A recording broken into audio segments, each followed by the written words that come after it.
चिन्तासन्तानहन्तारो यत्पादाम्बुजरेणव स्वीयानां तान् निजाचार्यान् प्रणमामि मुहुर्मुहुः। यदनुग्रहतो जन्तुः सर्वदुःखातिको भवेत् तमहं सर्वदा वन्दे श्रीमद्वल्लभनन्दनम्। अज्ञानतिमिरान्धस्य ज्ञानाञ्जनशलाकया चक्षुरुन्मीलितं येन तस्मै श्रीगुरवे नमः। नमामि हृदये शेषे लीलाक्षीराब्धिशायिनम् लक्ष्मीसहस्रलीलाभिः सेव्यमानं कलानिधिम्। चतुर्भिश्च चतुर्भिश्च चतुर्भिश्च त्रिभिस्तथा षड्भिर्विराजते योऽसौ पञ्चदा हृदये मम।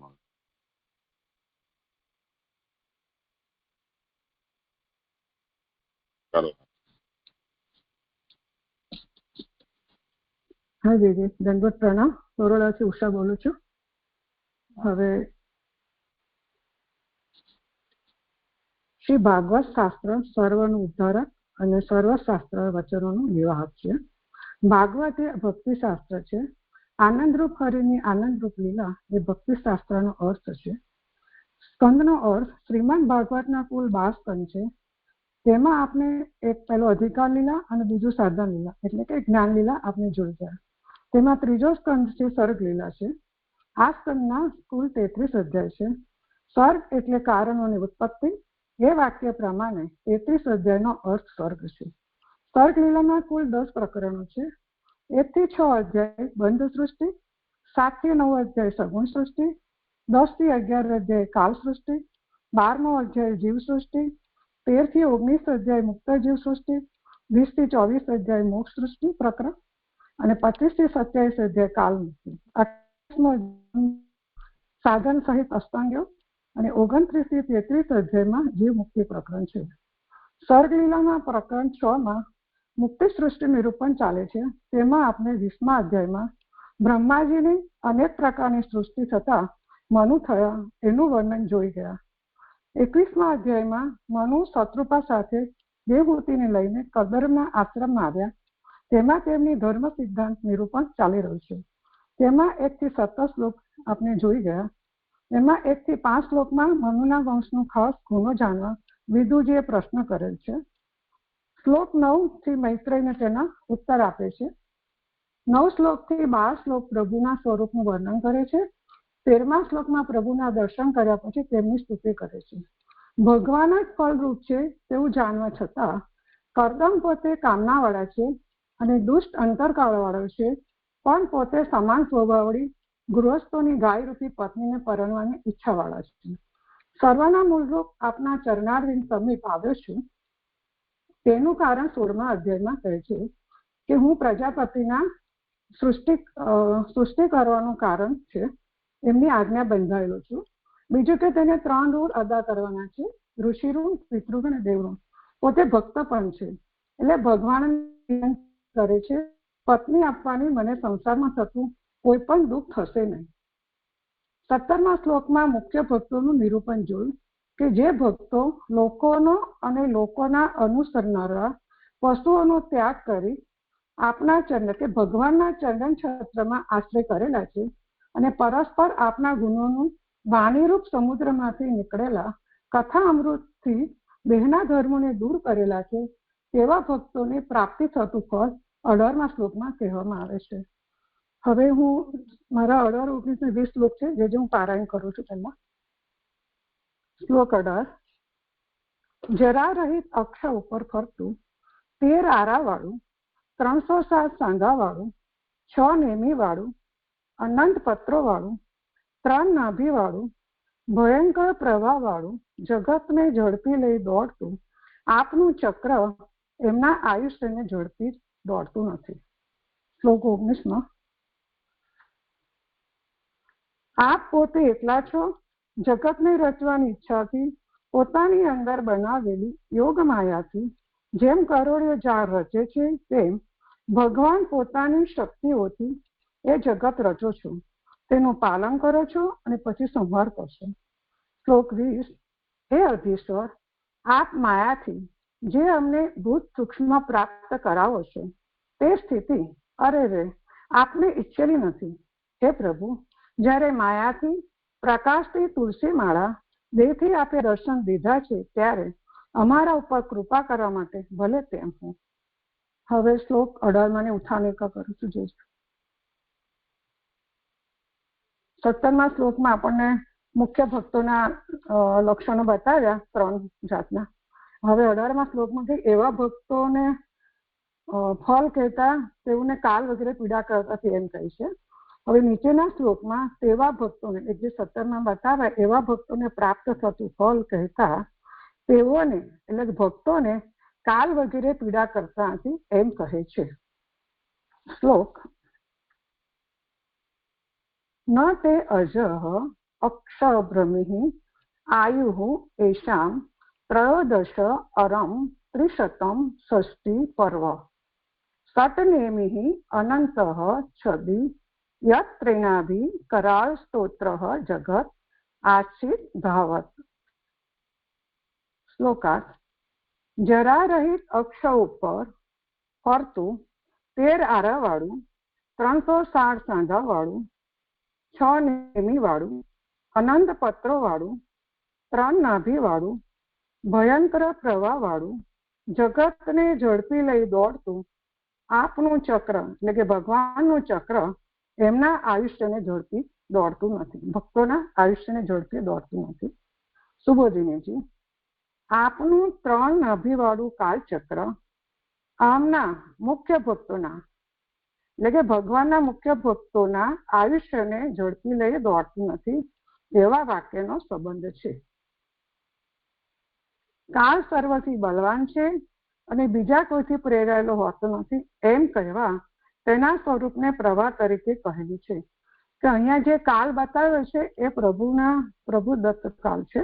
એટલે એ કાળ એવા ભક્તોનું ગ્રસિત નથી કરતો એમ કહેવા માંગે છે કે કાળ ભલે સર્વથી બલવાન છે પણ પ્રભુના થી પ્રેરાયેલ હોતો નથી એમ કહેવા તેના સ્વરૂપનો પ્રવાહ તરીકે છે. એટલે પ્રવાહ તો કાલ તો ભક્ષણ કરે છે પણ ભક્ષણ એવા ભક્તો નથી કરતો જે પ્રભુને બતાવ્યા છે. પછી આગળ કહે છે કે ચક્ર તો બીજાએ પ્રેરાયેલું હોય છે અથવા ચક્રના જેવી અમુક પ્રકારની ગતિને પ્રવાહ કહેલો છે. એટલે પ્રેરણા એટલે ભગવાનથી ચક્ર પ્રેરાયેલું છે પણ એ ચક્ર ભગવાનનું ચક્ર ને ભક્તોને ગ્રસિત નથી કરતું. પણ જે લોકમાં જે ચક્ર છે કાલચક્ર એ તો હંમેશા ભક્ષણ કરી જ રહ્યું છે એમ કહેવા માંગે છે. અથવા ચક્રના જેવી અમુક પ્રકારની ગતિનો પ્રવાહ કહેલો છે કે ચક્રની ગતિ તો સતત ચાલતી જ રહે છે એમ કાળનું ચક્ર પણ સતત બધાનું ભક્ષણ કરતો જ રહે છે એમ. પછી આગળ કહે છે સંવત્સર રૂપ કાળચક્ર નાશ કરનારું હોવાથી વિકાર રહિત અક્ષર રૂપ અક્ષર ધરા ઉપર ભરાવેલું છે. પણ આ ચક્ર કેવું છે કે બ્રહ્મનું છે અને તે બ્રહ્મની ધરી પર ફરે છે. મલ સહિત 13 આરાવાળું કહેલું છે. મલ સહિત એની ફૂટનોટ છે. અધિક માસ આવે ત્યારે તે વર્ષ 13 માસનું થાય છે. એટલે 12 માસ ને એક અધિક માસ 13 એમ કે 13 માસ થાય છે એવું કે છે. 13 માસો જ તેના આરા છે. આમાં કે ત્રયોદશ ત્રીસ ષષ્ઠી પર્વ એને સમજાવે છે. આ ચક્ર અખંડ છે પણ પરિધ વાળું નથી. એટલે આ અક્ષ ભ્રમિત યુરેશામ જે કીધું છે એટલે આ ચક્ર બ્રહ્મરૂપ ધરી પર ફરવા વાળું છે અને તે પરિધ વાળું નથી અને આ ચક્ર અખંડ છે કારણ કે ભગવાનનું છે. એક કારણે 30 સાંધાઓ છે. મતલબ 30 ષષ્ઠી પર્વ 30 સાંધાઓ છે તેમ હોવાથી 360 છે. સાંધાઓ જેના કેવું છે એટલે વર્ષના જે 360 દિવસ છે એવું ચક્રના સાંધાઓ જેના તેવું છે એમ કે છે. પછી આ એટલે કે આ અધિદૈવિક ચક્ર એક સરખું છે એની ફૂટનોટ છે. અધિક માસ આવે ત્યારે 360 થી અધિક દિવસ વર્ષના થવા છતાં વર્ષના સાંધા એટલે કે દિવસો 360 જ કેમ કહ્યા છે તેના આ ભક્તિ ખુલાસો કરે છે. કારણ કે આ અધિદૈવિક ચક્ર છે અને એક સરખું જ છે, એટલા માટે અહીંયા એનો ખુલાસો કર્યો છે કે ભગવાનનું ચક્ર છે, એમાં કોઈ જ વૃદ્ધિ કે ક્ષય થતો નથી એમાં. એટલા માટે તેમ ન હોય તો તે જ ફરી ન આવે, કારણ કે અધિભૌતિક વર્ષરૂપ ચક્રમાં વૃદ્ધિ અને ક્ષય થાય છે. તેમ ન હોય એટલે જો એક સરખું જ ન હોય તો તે ફરી ન આવે, કારણ કે અધિભૌતિક વર્ષરૂપ ચક્રમાં તો વૃદ્ધિ અને ક્ષય પ્લસ માઇનસ ચાલતો હોય છે અહીંયા અધિભૌતિકમાં તો. તેથી તે અધિદૈવિક કેટલા 360 સાંધા વાળું હોવાનું ખોટું નથી. એટલે કે જે અધિદૈવિક છે એટલે એ એક સરખું જ છે એટલે ખોટું નથી. એની પાછી 2 નંબરની ફૂટનોટમાં 2 થી 2 એ જ છે કે અધિક માસ આવ્યા ત્યારે 360 થી અધિક દિવસ વર્ષના થવા છતાં વર્ષના સાંધા એટલે કે દિવસો 360 જ કેમ રહ્યા તેના આ ભક્તિ ખુલાસો કર્યો. 2 થી ફૂટનોટમાં એ જ વાત કરી છે. 6 ઋતુઓ છે નેમી પરિત જેનું તેવું છે. અહીંયા જે ઉત્તરાર્ધમાં છે ને સત નેમી અનંત છદી એને સમજાવે છે કે 6 ઋતુઓ છે નેમી પરિત જેની તેવું છે. આરાઓ તો નાભીમાં અને નેમીમાં પ્રવેશ કરે છે અને આ 3 નાભી વાળું સર્પનું ગૂંચળા પેઠે 3 નાભીઓ છે. એટલે શિયાળુ ઉનાળો ચોમાસું એ રીતના 3 નાભી વાળું બતાવ્યું છે અને સર્પના ગૂંચળા પેઠે 3 નાભીઓ છે, પરંતુ 4 જ આરાઓ એક નાભીમાં પ્રવેશ કરે છે. તેથી જ આ ચક્ર ભયંકર છે અને તે ચોમાસું ઉનાળુ અને શિયાળા નાભીના સ્થાને છે. આ ચક્ર ભયંકર છે તેથી જ એને ફૂટનોટ છે. તેથી જ એટલે સર્પના કુંડલા જેવું આકાર વાળું હોવાથી ભયંકર છે. પછી આગળ કહે છે અને વળી તે અનંત પત્રો વાળું છે. આ સંવત્સર રૂપચક્ર અંકુર વાળું છે, કારણ કે આના પાંદડા હોય છે, પરંતુ આ પ્રાકૃત ચક્રને પેઠે સૂકા લાકડાનું બનેલ નથી. આપણે રથ કે ઘોડાગાડીના જોઈએ છે એના ચક્ર, તો એમાં લાકડાનું બનેલું હોય છે પ્રાકૃત ચક્રને પેઠે, એટલે એવું કીધું સૂકા લાકડાનું બનેલું. પણ જે ભગવાનનું અધિદૈવિક ચક્ર છે તે આવું નથી. તેથી આનો કોઈ પણ સમયે નાશ થતો નથી. અધિદૈવિક જે ચક્ર છે એનો ક્યારે નાશ થતો નથી એમ સમજાવે છે. પછી આગળ કહે છે કે આનો પ્રવાહ પણ ભયંકર છે, તેથી તે જગતને ઝડપી લઈ દોડે છે. આમાં જે ઉત્તરાર્ધમાં કીધું છે કે કરાળ સ્તોત્રમ જગત આચિત ભાવત એને સમજાવે છે કે આનો પ્રવાહ પણ ભયંકર છે, તેથી જગતને ઝડપી લઈ દોડે છે. જો તે લોકની અંદર રહે તે મૂકી ન દેવાય તેવા તરીકે પણ તેના આયુષ્યને ઝડપી લે.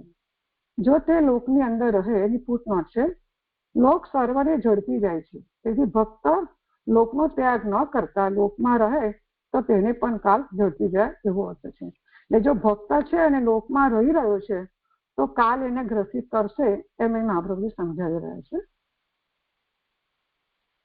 પછી આગળ કહે છે કિનારાની છાયાનો આશ્રય કરે તો પણ એ કિનારાની છાયામાં રહેનારોને મૂંઝવણ થવાનો સંભવ હોવાથી ફરી આવે ત્યારે કોઈ સમયે લોકમાં પાડી નાખે. જો ભક્ત છે અને કોઈક વાર એવું એને થાય કે હું એકલો રહું કિનારા પર એટલે મને કોઈ સંગ ના થાય, પણ એકલો રહી શકે ને જો લોકનો સંગ કરશે તો તે અવશ્ય પાછો પડશે એમાં એમ કે છે.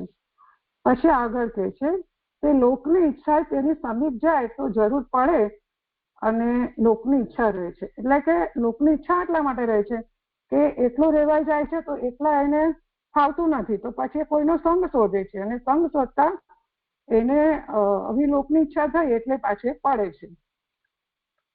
જો કથાથી દેહના ધર્મ દૂર થાય તો જ ઈચ્છા દૂર થાય. એ રીતે 2 શ્લોકથી ભક્તિ માર્ગની સરસાઈ થઈ.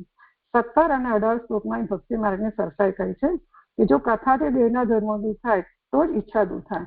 એટલે જો એ ભક્ત છે પણ જો એ ભગવાનની કથાથી એના દેહના ધર્મ દૂર થઈ ગયા છે તો એને કાલ બાધિત નથી કરતો એવું અહીંયા મને સમજાયું છે. આ 18મો શ્લોક સંપન્ન થયો. કોઈ વિચાર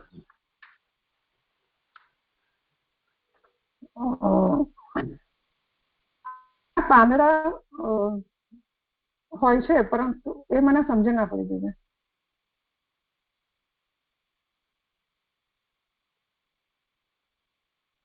એટલે અહીંયા કહ્યું ને સંવત્સરનું ચક્ર અંકુર વાળું છે.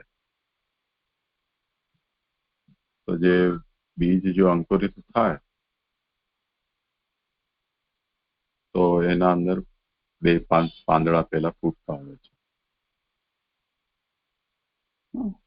તો કારણ કે આના પાંદડા હોય છે, પરંતુ આ પ્રાકૃત ચક્રની પેટે સૂકા લાકડાનું બનેલ નથી, એટલે એનો નાશ થતો નથી.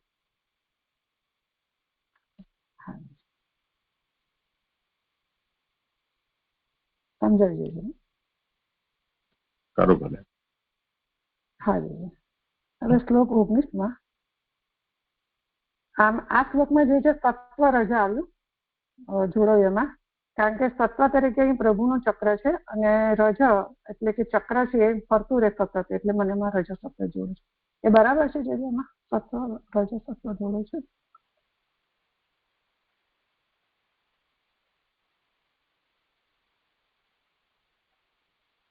ફરીથી કહેજો ને શું કહ્યું. હું એવું બોલીશ અરે જે કે આ શ્લોકમાં રજ સત્વ જોડાય છે, એટલે રજથી મને એવું સમજાયું કે જે ચક્ર ફરતું રહે છે એના માટે રજ શબ્દ, અને ભગવાનનું છે એટલે સત્વ સમજાયું. બરાબર છે જે એ રીતના? એનો તો વિચાર કરવો પડશે આગળ પાછળનો કરીને. ઘણી રીતે આમાં રજોગુણ સમજી શકાય છે. એક તો આ કાલ છે એ ચક્ર સ્વરૂપ છે અને નિરંતર ગતિશીલ છે. તો ગતિશીલ હોવું એ રાજસ ગુણ છે. અને ભગવાનનું છે એ રીતે આપણે ગણીએ તો એ વાત સાચી છે કે એમાં આપણે સાત્વિક કહી શકીએ જો એવું હોય તો. બરાબર. હા જી. હવે 19મો શ્લોક લઉં છું. 19મા શ્લોકમાં સત્વતમ છે ઉત્થાનિકા.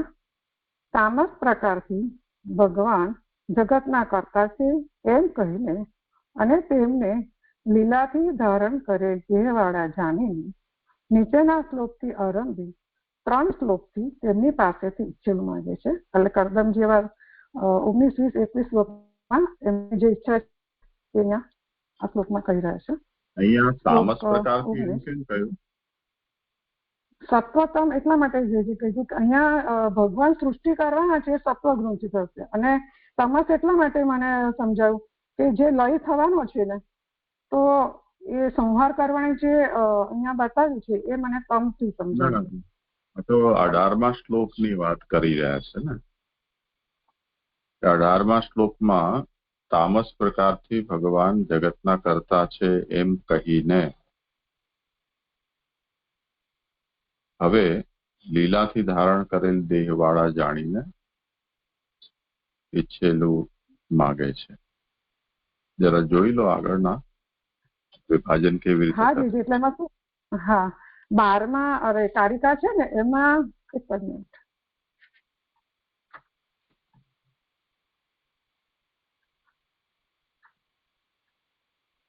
આ 12મી કારિકા જે આપી છે ને જે એમાં ફૂટનોટમાં 9મી ફૂટનોટમાં એવું કીધું છે કે આ કાર્યના પહેલા અર્થથી 3જા શ્લોકનો અને બીજા અર્થથી 4થા શ્લોકનો કહેલ છે, અને અહીં સૃષ્ટિના 9, 13 થી 21 શ્લોકનો અનુક્રમ એ તો બરાબર છે. પણ આમાં અમે એવું ત્યારે વિચાર્યું હતું કે 6ઠ્ઠી ફૂટમાં કહ્યું છે ને કે 3 શ્લોક, એટલે છઠ્ઠા પછીના 3 શ્લોકથી 19, 20 ને 21 શ્લોકથી જે કહ્યું ને એમાં એ રીતના સમજાયું હતું, એટલે મેં એવી રીતના કીધું. તો એ નહીં આવે એવું કીધું ને જોઈએ આપણે સત્વતમ. મેં તો એ રીતના સમજી જઈએ કે અહીંયા જે આપણે ભગવાન સૃષ્ટિ જે કીધું ને રચવાનું, ઉત્પત્તિ કરશે ને સંહાર કરશે, એ રીતના હું સમજી એમાં. શ્લોકનો ક્રમાંક જરા એક વખત આપણે નિયત કરી દઈએ ને, એટલે 14મો એ પહેલો છે એમ સમજવાનું ને, ત્યાંથી સ્તુતિ શરૂ થઈ રહી છે કે 13મો. હા 13મો જુષ્ટમ બતાદ્ય કિલ સત્વરાષ્ટ્રે. 13મો એ પહેલો થયો, 14 બીજો. 15 ત્રીજો 16 ચોથો 17 18 છઠ્ઠો.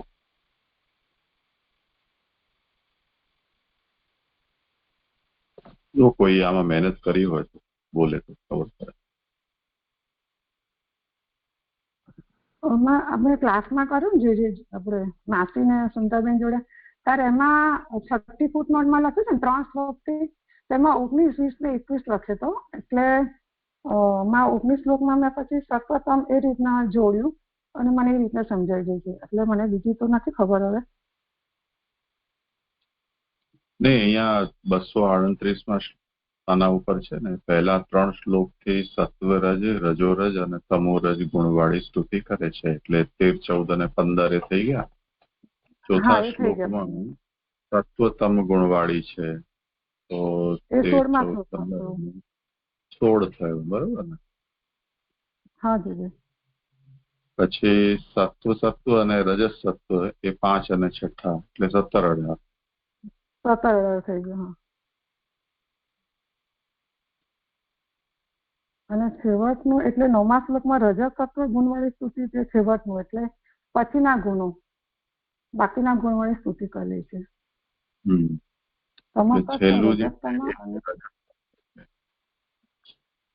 હા, એવું કઈક જોડાતું હશે.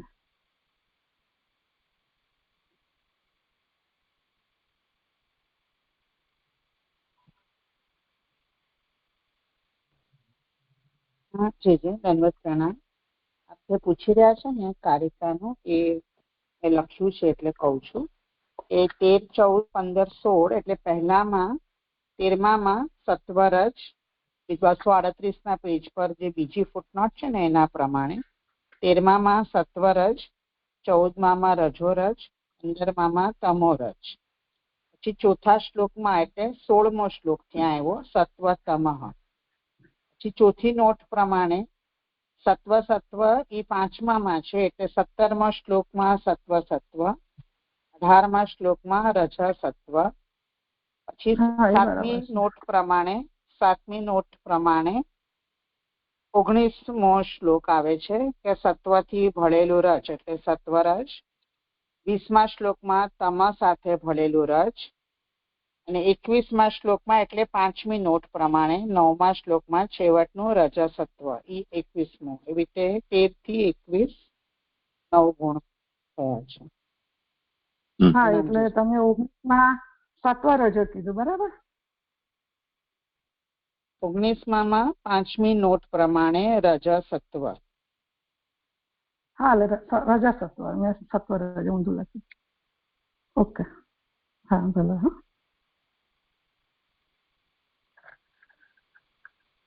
કરું છે 19નો શ્લોક હવે. ભાનુબેન ને કઈ કહેવાનું છે? હા જીજી પ્રણામ. દીદી, અહીં જે આ કાલની બતાવી ને ગણના રૂપરેખા, તો એને શું કહ્યું? ચક્ર, પેલા ચક્ર લીધું, પછી આ સર્પ લીધું ને, એ સમજાયું નહીં. 3 નાભી વાળું એ મને ન સમજાયું. સર્પ કેમ લીધો? એને તો એક પગીડાના આરા કે એવી રીતે ગણતરી છે, એવી ગણના કરીને પછી શું કહ્યું કે સાપ ને પણ લીધો, કે સાપના ઢગલા 3 મોઢા વાળો, 3 નાભી વાળો, સોરી. તો એ જરાક ન સમજાવ્યું. વચ્ચે પછી સાપ કેમ આવ્યો એને ઉદાહરણમાં, ચક્રના ઉદાહરણમાં? એ મને બેઠું નહીં. સરબાવા પ્રણામ. કરો સમાધાન. શું છે? સોરી. હા મને. હા માસી, શું કહ્યું તમે? બોલો. તે આધિદૈવિક કેટલા 360 સાંધા વાળું હોવાનું ખોટું નથી. પછી શું કહ્યું? 6 ઋતુઓ છે. નેમી એટલે પરિઘ, જેની પરિઘ વાળો છે. તો આરાઓ નાભીમાં અને નેવીમાં પ્રવેશ કરે છે. અને આ 3 નાભી વાળું છે. સર્પના ગૂંચળા પેઠે 3 નાભીઓ છે. તો આ સર્પના ગૂંચળા વાળું જરા મને સમજાવ્યું નહીં કે અહીં શું કહેવા માંગે છે.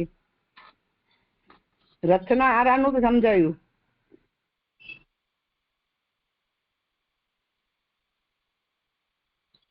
આ તો એમાં ઉત્તરાર્થમાં જે કહ્યું છે ને સટ નેમી અનંત છદી સ્ત્રીનાથી કરાર સ્તોત્ર જે ખાથી એનું સમજાયું લાગે છે મને. પણ અને 3 નાભી વાળું છે સર્પના ગુજરાત 3 નાભીઓ છે. તો એ અહીંયા એવું સમજાય શિયાળો ઉનાળો ચોમાસું જે વર્ષની 3 ઋતુ સમજાવી છે ને એ ઋતુને અહીંયા આગળ એની સાથે કમ્પેર કરી એવું મને સમજાય છે આમાં તો. પણ અહીં સર્પના ગુચરાને કઈ કહેવા માટે માંગે છે કે ખાલી સમજાવવા માટે જ કહે છે? જે આપ સમજાવો આ તો મને નથી સમજાતું એટલી વધારે.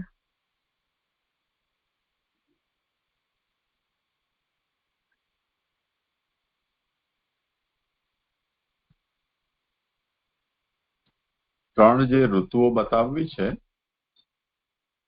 એને માટે આ ઉદાહરણ આપી રહ્યા છે. એટલે એક ચક્રમાં 3 નાભી તો મળવી મુશ્કેલ છે, પરંતુ કુંડલાકાર સર્પ હોય તો એમાં 3 નાભી મળી જાય. એટલે ઉદાહરણ છે સમજવા. સર્પની 3 નાભી કેમ?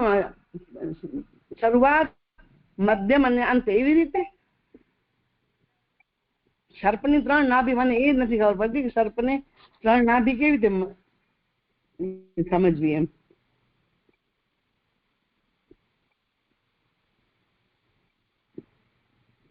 એટલે નાભીથી તમે શું સમજો છો? નાભીનો અર્થ એટલે વચ્ચેનો ભાગ. હા,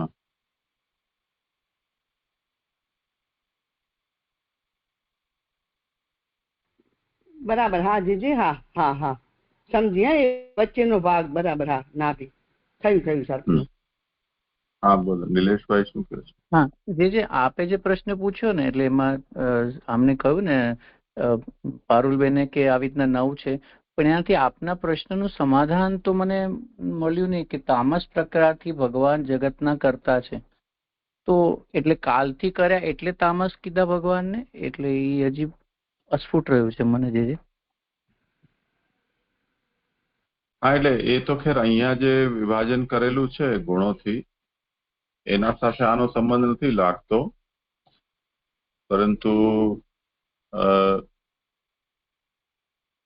આ શ્લોકમાં એ વાત કહેલી છે એવું ન સમજીને આના પહેલાથી આ વાત જે નિરૂપણ કરતા આવ્યા છે એનો સંદર્ભ આખો લઈને આ વાત કીધી હોય એવું જાણે. જી મને બી એવું જ કહે. એટલે થોડું અસ્પષ્ટ, એટલે આપે કહ્યું એ પ્રમાણે પાછા બધા શ્લોક થોડા જોઈ લેવા પડે. અને કાં તો આ શ્લોકમાં એવું કેવું પડે કે કાલથી જે લોકો, જે પ્રભુએ કાલથી સૃષ્ટિ કરે છે એને તો ઝડપી જ લે છે, પ્રવાહ રૂપે છે, એટલે પણ મુખ્ય ભક્તોને ઝડપતું નથી. એ દ્રષ્ટિથી અલગ થઈ જાય. બાકી બધા તામસ જ થઈ ગયા ને એ લોકો, જે લોકો ભક્તિ કરતા નથી એમ.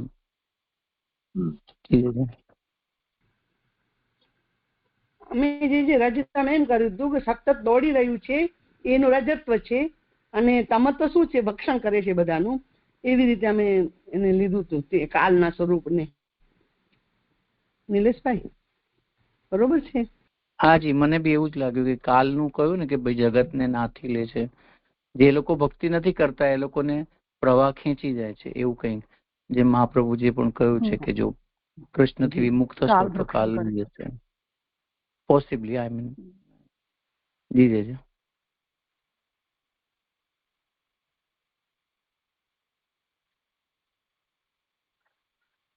કરો ભલે. હા જોઈએ. હવે શ્લોક 19 એનું ઉઠાનિકા. તામસ પ્રકારથી ભગવાન જગતના કરતા છે એમ કહીને અને તેમને લીલાથી ધારણ કરેલ દેહવાળા જાણીને નીચેના શ્લોકથી આરંભી 3 શ્લોકથી તેમની પાસેથી ઈચ્છેલું માંગે છે. એટલે કરદમ ઋષિ હવે 3 શ્લોકથી 19-20-21 એમને ઈચ્છેલું માંગે છે. હવે શ્લોક. એકઃ સ્વયં સન જગત શ્રીસૃષ્યા દ્વિતીયા આત્માની અધિયોગ માયયા સૃજસી અદઃ પાસી પુનઃ ગ્રસિષ્યસે યથા પૂર્ણાભિઃ ભગવાન સ્વશક્તિભિઃ. શ્લોકાર્થ. આપ પોતે એકલા છો. જગતને રચવાની ઈચ્છાથી પોતાની અંદર બનાવેલી યોગ માયાથી જેમ કરોડિયો ઝાડ રચે છે તેમ ભગવાન પોતાની શક્તિઓથી તે જગત રચો છો, પાલન કરો છો અને પછી સંહાર કરશો. એકો બહુ શ્યામ રૂપનામ વિભેદન જગત એવી એનાથી આ વાત સમજાવી રહ્યા છે મહાપુરુષ આ શ્લોકમાં. હવે સુબોધિનીજી, આપ પોતે એકલા છો. જ્યારે જગત રચવાની આપને ઈચ્છા થઈ ત્યારે તેવા એકલા હોવા છતાં પણ આત્માની પોતાના સ્થાનમાં આપે વધારાની યોગ માયા બનાવી ત્યારે તે બીજી જગત રચવાના સાધનરૂપ પ્રાપ્ત થઈ. અમે જે મૂળમાં કીધું છે કે એટલે ભગવાન તો એકલા એકો બહુ શ્યામ, પણ પછી જયારે બીજું બનાવણી છે તો કેટલું કે દ્વિતીય આત્માની અધિયોગો માયા એ શબ્દને સમજાવે છે કે આત્માની પોતાના સ્થાનમાં આપણે વધારાની યોગ માયા બનાવી ત્યારે બીજી જગત રચવાના સાધનરૂપ પ્રાપ્ત થઈ.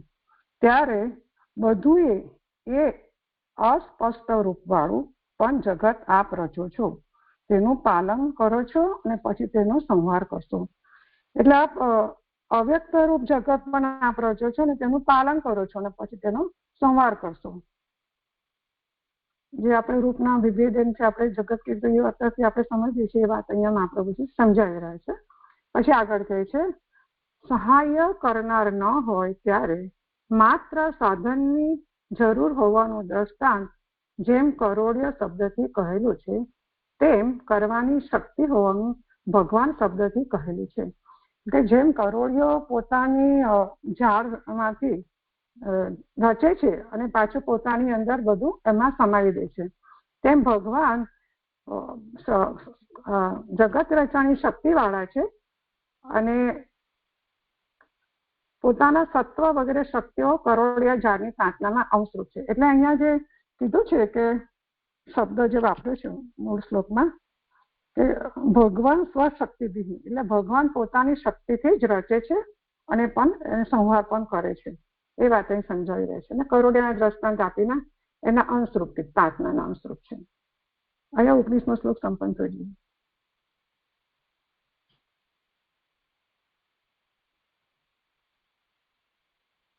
જે અહીંયા રજસ તત્વ કીધું તો હવે રજસ અહીંયા અને સત્વથી કઈ રીતે સમજવાનું? રજ એટલે આ જે સૃષ્ટિ બને છે પ્રભુ એ સમજવાનું અને સત્વ તો પ્રભુ છે. અહીંયા તમા સત્વ છે ઉષાબેન, તમા સત્વ છે. મારી ભૂલ છે. નહીં મારી ભૂલ છે. સોરી, તમે બરાબર છે. હા પહેલા બરાબર રજ સત્વ. ઓકે, હા મારી ભૂલ છે. હા કોઈ વાંધો નહીં. આજે દંડવત પ્રણામ. હવે આની અંદર તો જે આ બધું એકોમ બહુ શ્યામની રીતે આવ્યું, તો પછી આ તામસ એટલે શુદ્ધ તામસ માંથી ભગવાન જગતના કરતા છે એ રીતે જોડાય કે કઈ અલગ રેફરન્સ છે? મને નથી સમજાતું. આ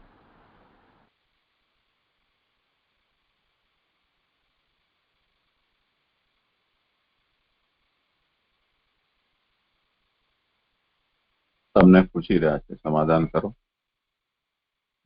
હા જી, અહીંયા તમે જો તામસના જગતના કરતા છે તો અહીંયા ભગવાન તામસથી જગત બનાવે છે ને. જગત તો બધા તો જગતના કરતા ભગવાન તામસ થોડા છે. તામસ પ્રકારથી બનાવ્યું છે જગત, એવું સમજવાનું ને આમાં તો. જે આપ કરાવો ને નથી ખ્યાલ આવતો. ઓર કોઈને કેવું હોય કઈ?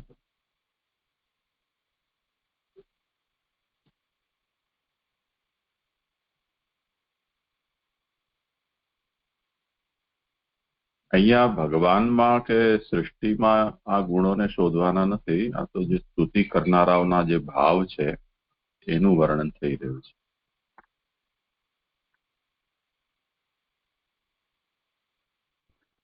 જી જય દંડવત પ્રણામ. જે હવે થયું એટલે આગળ જે કહ્યું 19મા શ્લોકની ઉત્થાનિકામાં પણ તામસ પ્રકારથી ભગવાન જગતના કરતા છે એનો મતલબ પણ ભગવાન તામસ છે એમ નહીં, એટલે ભગવાન જગતના કર્તા છે એવું નિરૂપણ તામસ ભાવથી સ્તુતિમાં કરવામાં આવ્યું છે. સ્તુતિ કર્તાનો ભાવ જગત કરતા ભગવાનના સંબંધમાં તામસ છે એમ સમજવાનું છે. એવું સર્વત્ર 99 શ્લોકમાં સમજવાનું. જી જી દંડવત પ્રણામ. પ્રણામ છે.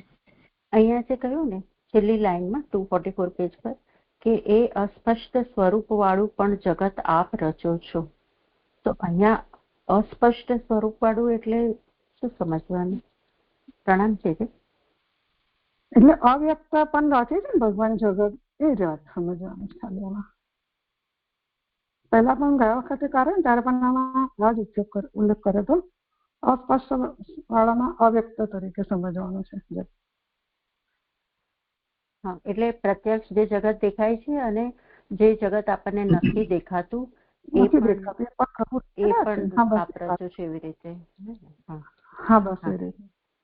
પ્રણામ છે. અને જે અહીંયા જે આપ તામસ પ્રકાર જે કહ્યું કે એમાં એવું કહ્યું છે કે તામસ પ્રકારથી જગતના કરતા છે એમ કહીને, તો જે આ કાલ વાળું આવ્યું 18મા શ્લોકમાં, તો એ કારણ કે ભગવાનના ભક્તો સિવાય બધું જ કાલને ગ્રસિત થાય છે, તો એ તામસ પ્રકારથી 18મા શ્લોક ખાલી એકલો નહીં લેવાય છે? મને હજુ આ બધા શ્લોકમાં કેવી રીતે જોડાશે એ નથી ખબર. હમણાં જે સમજાયું ને કે 99 શ્લોકમાં જે આવશે ને એ તામસ ભાવથી જે સ્તુતિ કરી રહ્યા છે ને એ જ વાત જે સમજાય હમણાં આના પહેલા. નહીં, એવું મેં નથી કહ્યું. તામસ બધા ના, બધા નહીં, જે બધા નહીં, એટલે જે કરદબની સ્તુતિ કરી રહ્યા છે ને તો આપણે મને એવું સમજાવી દીધું એટલે મેં એવું બોલ્યું.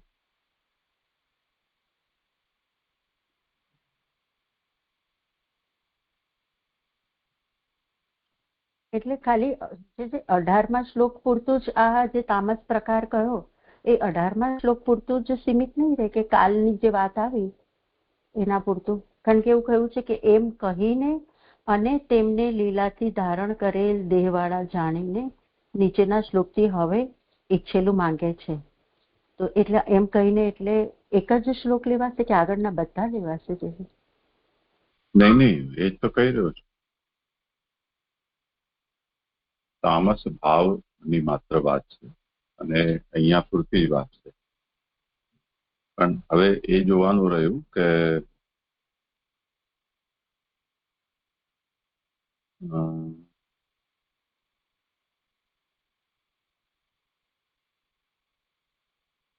અહીંયા જગત કર્તા તરીકે વર્ણન ભગવાનનું કઈ રીતે છે?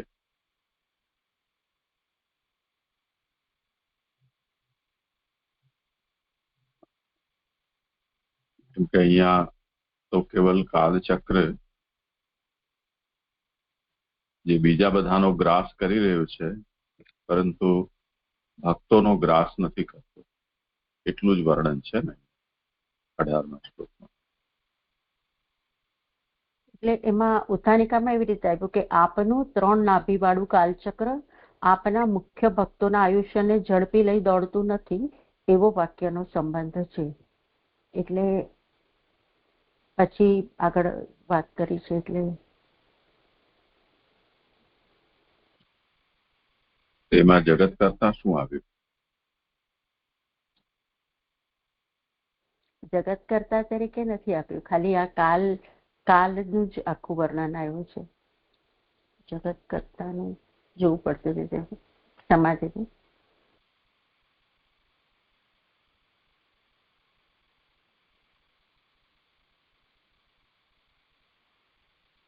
અહીંયા આગળ જે લીધું હમણાંના શ્લોકમાં 19માં એમાં મકડીનું દ્રષ્ટાંત આપ્યું, તો એ દ્રષ્ટાંત સાત્વિક દ્રષ્ટાંત કહી શકાય ને?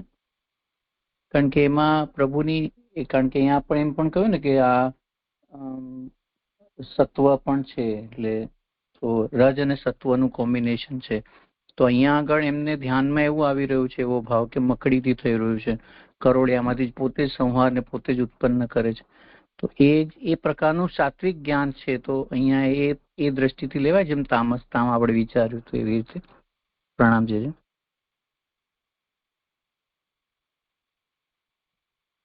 એટલે હવે આમાં એવું સમજાય છે કે આ શ્લોકની વાત જ કરવામાં આવી રહી છે, 19મા શ્લોકની. કેમ કે આના પહેલાના શ્લોકમાં તો કઈ પાલન વાલનની સૃષ્ટિના એના સર્જનની કોઈ વાત નથી. સર્જનની વાત તો અહીંયા જ છે અને પાલનની વાત છે. તો હવે જે 3 આવી રહ્યા છે શ્લોક, એનું અહીંયા જગતના કર્તા છે એમ કહીને તેમને લીલાથી ધારણ કરેલ દેહવાળા જાણીને નીચેના 3 શ્લોકથી એમની પાસે ઈચ્છેલું માગે છે. તો આ 3 શ્લોકની કમ્બાઈન ઉત્થાનિકા છે, જેમાં ભગવાન સૃષ્ટિના કર્તા અને પાલક છે એનું નિરૂપણ કરવામાં આવી રહ્યું છે.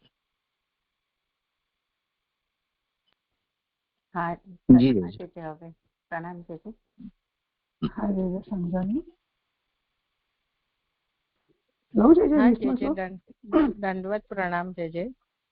એટલે અહીંયા મને ખાલી એટલો ક્વેશ્ચન રહ્યો કે આ બધું ડિસ્કસ થયું એનાથી, તો 13માં સત્વ રજ કીધું અને 19માં રજ સત્વ કીધું.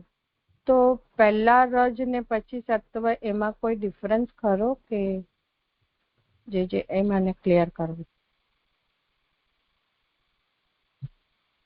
હા, એ તો હોય જ ને.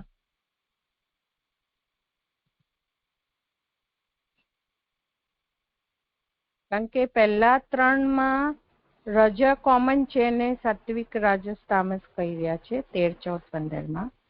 16, 17, 18માં સાત્વિકતા કોમન છે ને તામસ સાત્વિક ને રજસ આવી રહ્યું છે. અને પાછું અહીંયા 19, 20, 21માં પાછું રિપીટ થતું હોય ને એવું લાગે છે, રજ સત્વ. એટલે આ 3 જે છે એ તમની સાથે આવશે. આપે જે હમણાં ઉત્થાનિકામાંથી જે કહ્યું કે તામસ પ્રકારથી ભગવાન જગત કરતા છે, એમ હવે 3 શ્લોકથી, કારણ કે 3 શ્લોકની કમ્બાઈન ઉત્થાનિકા છે, તો આ તામસ સાથે મિશ્ર નહીં આવે આ 3, 19, 20, 21? જે મને થોડુંક આવ્યું એટલે કીધું. હો, જે દંડવત પ્રણામ.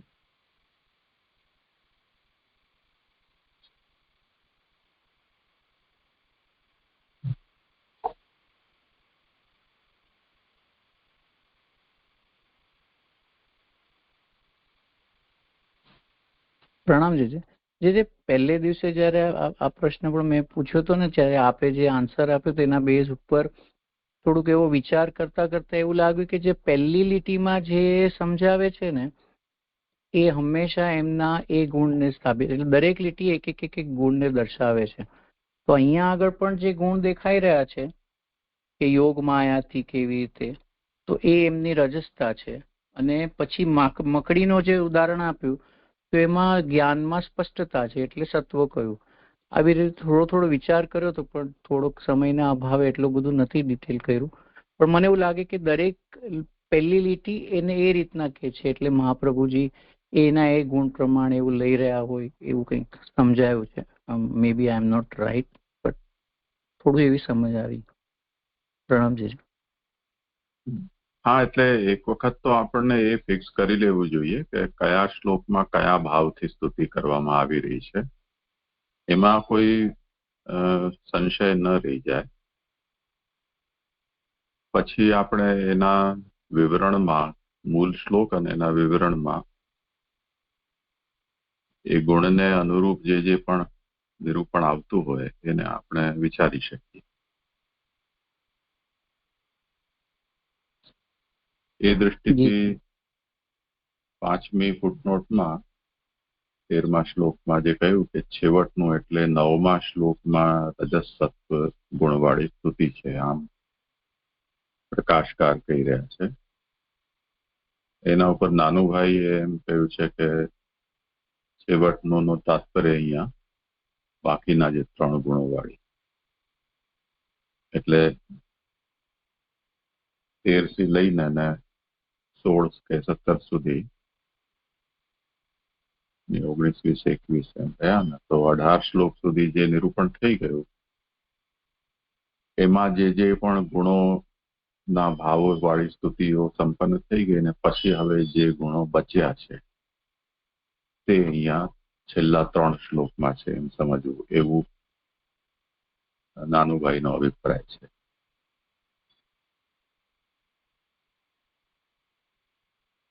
હવે એમની દ્રષ્ટિથી આપણે વિચાર કરીશું તો આપણું મગજ એ રીતે દોડશે અને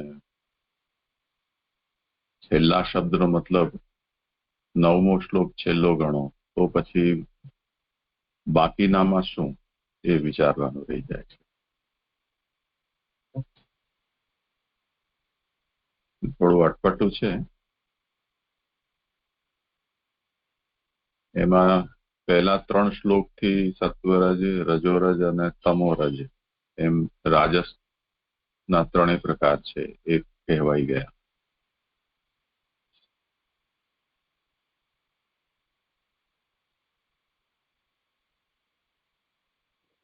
જે દંડવત પ્રણામ. અહીંયા પુરુષોત્તમજીનું અને નાનુભાઈનો ડિફરન્સ ઓફ ઓપિનિયન લાગી રહ્યો છે, કારણ કે અહીંયા જે 5મી ફૂટનોટ છે કે છેવટનું એટલે 9મા શ્લોકમાં રજસત્વ ગુણવાળી સ્તુતિ છે એ પુરુષોત્તમજીનો મત છે અને ઉપરથી આપણે બધું લઈ રહ્યા છે નાનુભાઈના હિસાબે. અને એમાં જ પછી છેવટનું એટલે નાનુભાઈજી એમ કહી રહ્યા છે કે છેવટનું એટલે પછીના ગુણો અથવા બાકીના ગુણોવાળી સ્તુતિ કરેલી છે. એમાં તમસત્વ, રજતમ અને તમતમ એ ગુણોવાળી સ્તુતિ કરે. તો છેલ્લે આગળ પહેલેથી આપણે નાનુભાઈનો જ મત લઈ રહ્યા હોય તો પછી છેલ્લા 3માં બી એમનું જ બેસે ને તો બેવનું ઓપિનિયન અલગ છે એવું લાગી રહ્યું છે. જે દંડવત પ્રણામ. મેં શાયદ એવું જ કહ્યું ને, એ મારો અવાજ નથી આવી રહ્યો ત્યાં? હા જે સાંભળ્યું. ના જે આવે છે જે અવાજ આપનો. નહીં તો એટલે મેં શું કહ્યું તો અત્યારે એ જ તો વાત કહી રહ્યો હતો ને. હા જે હા દંડવત પ્રણામ.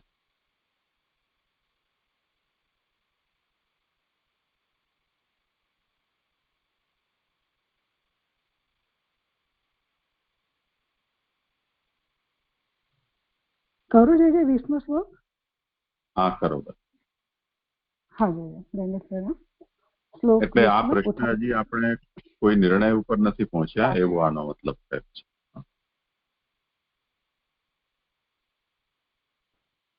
જી જે થોડું ઘણું એવું લાગી રહ્યું છે. પ્રણામ છે. શ્લોક 20ની ઉઠાનિકા. ભગવાન સર્વ રચનાર હોવાથી અને પાલન કરનાર હોવાથી સ્ત્રી વગેરે આપને સૃષ્ટિ કરાવે તે આશ્ચર્યકારક નથી. છતાં પણ ભક્તિ માર્ગમાં તે પ્રમાણે કરાવે તે તેમને માટે પણ આશ્ચર્યકારક છે એમ નીચેના શ્લોકમાં કહે છે. ન એતત બત અધિશ પદમ તવ ઈપ્સિતમ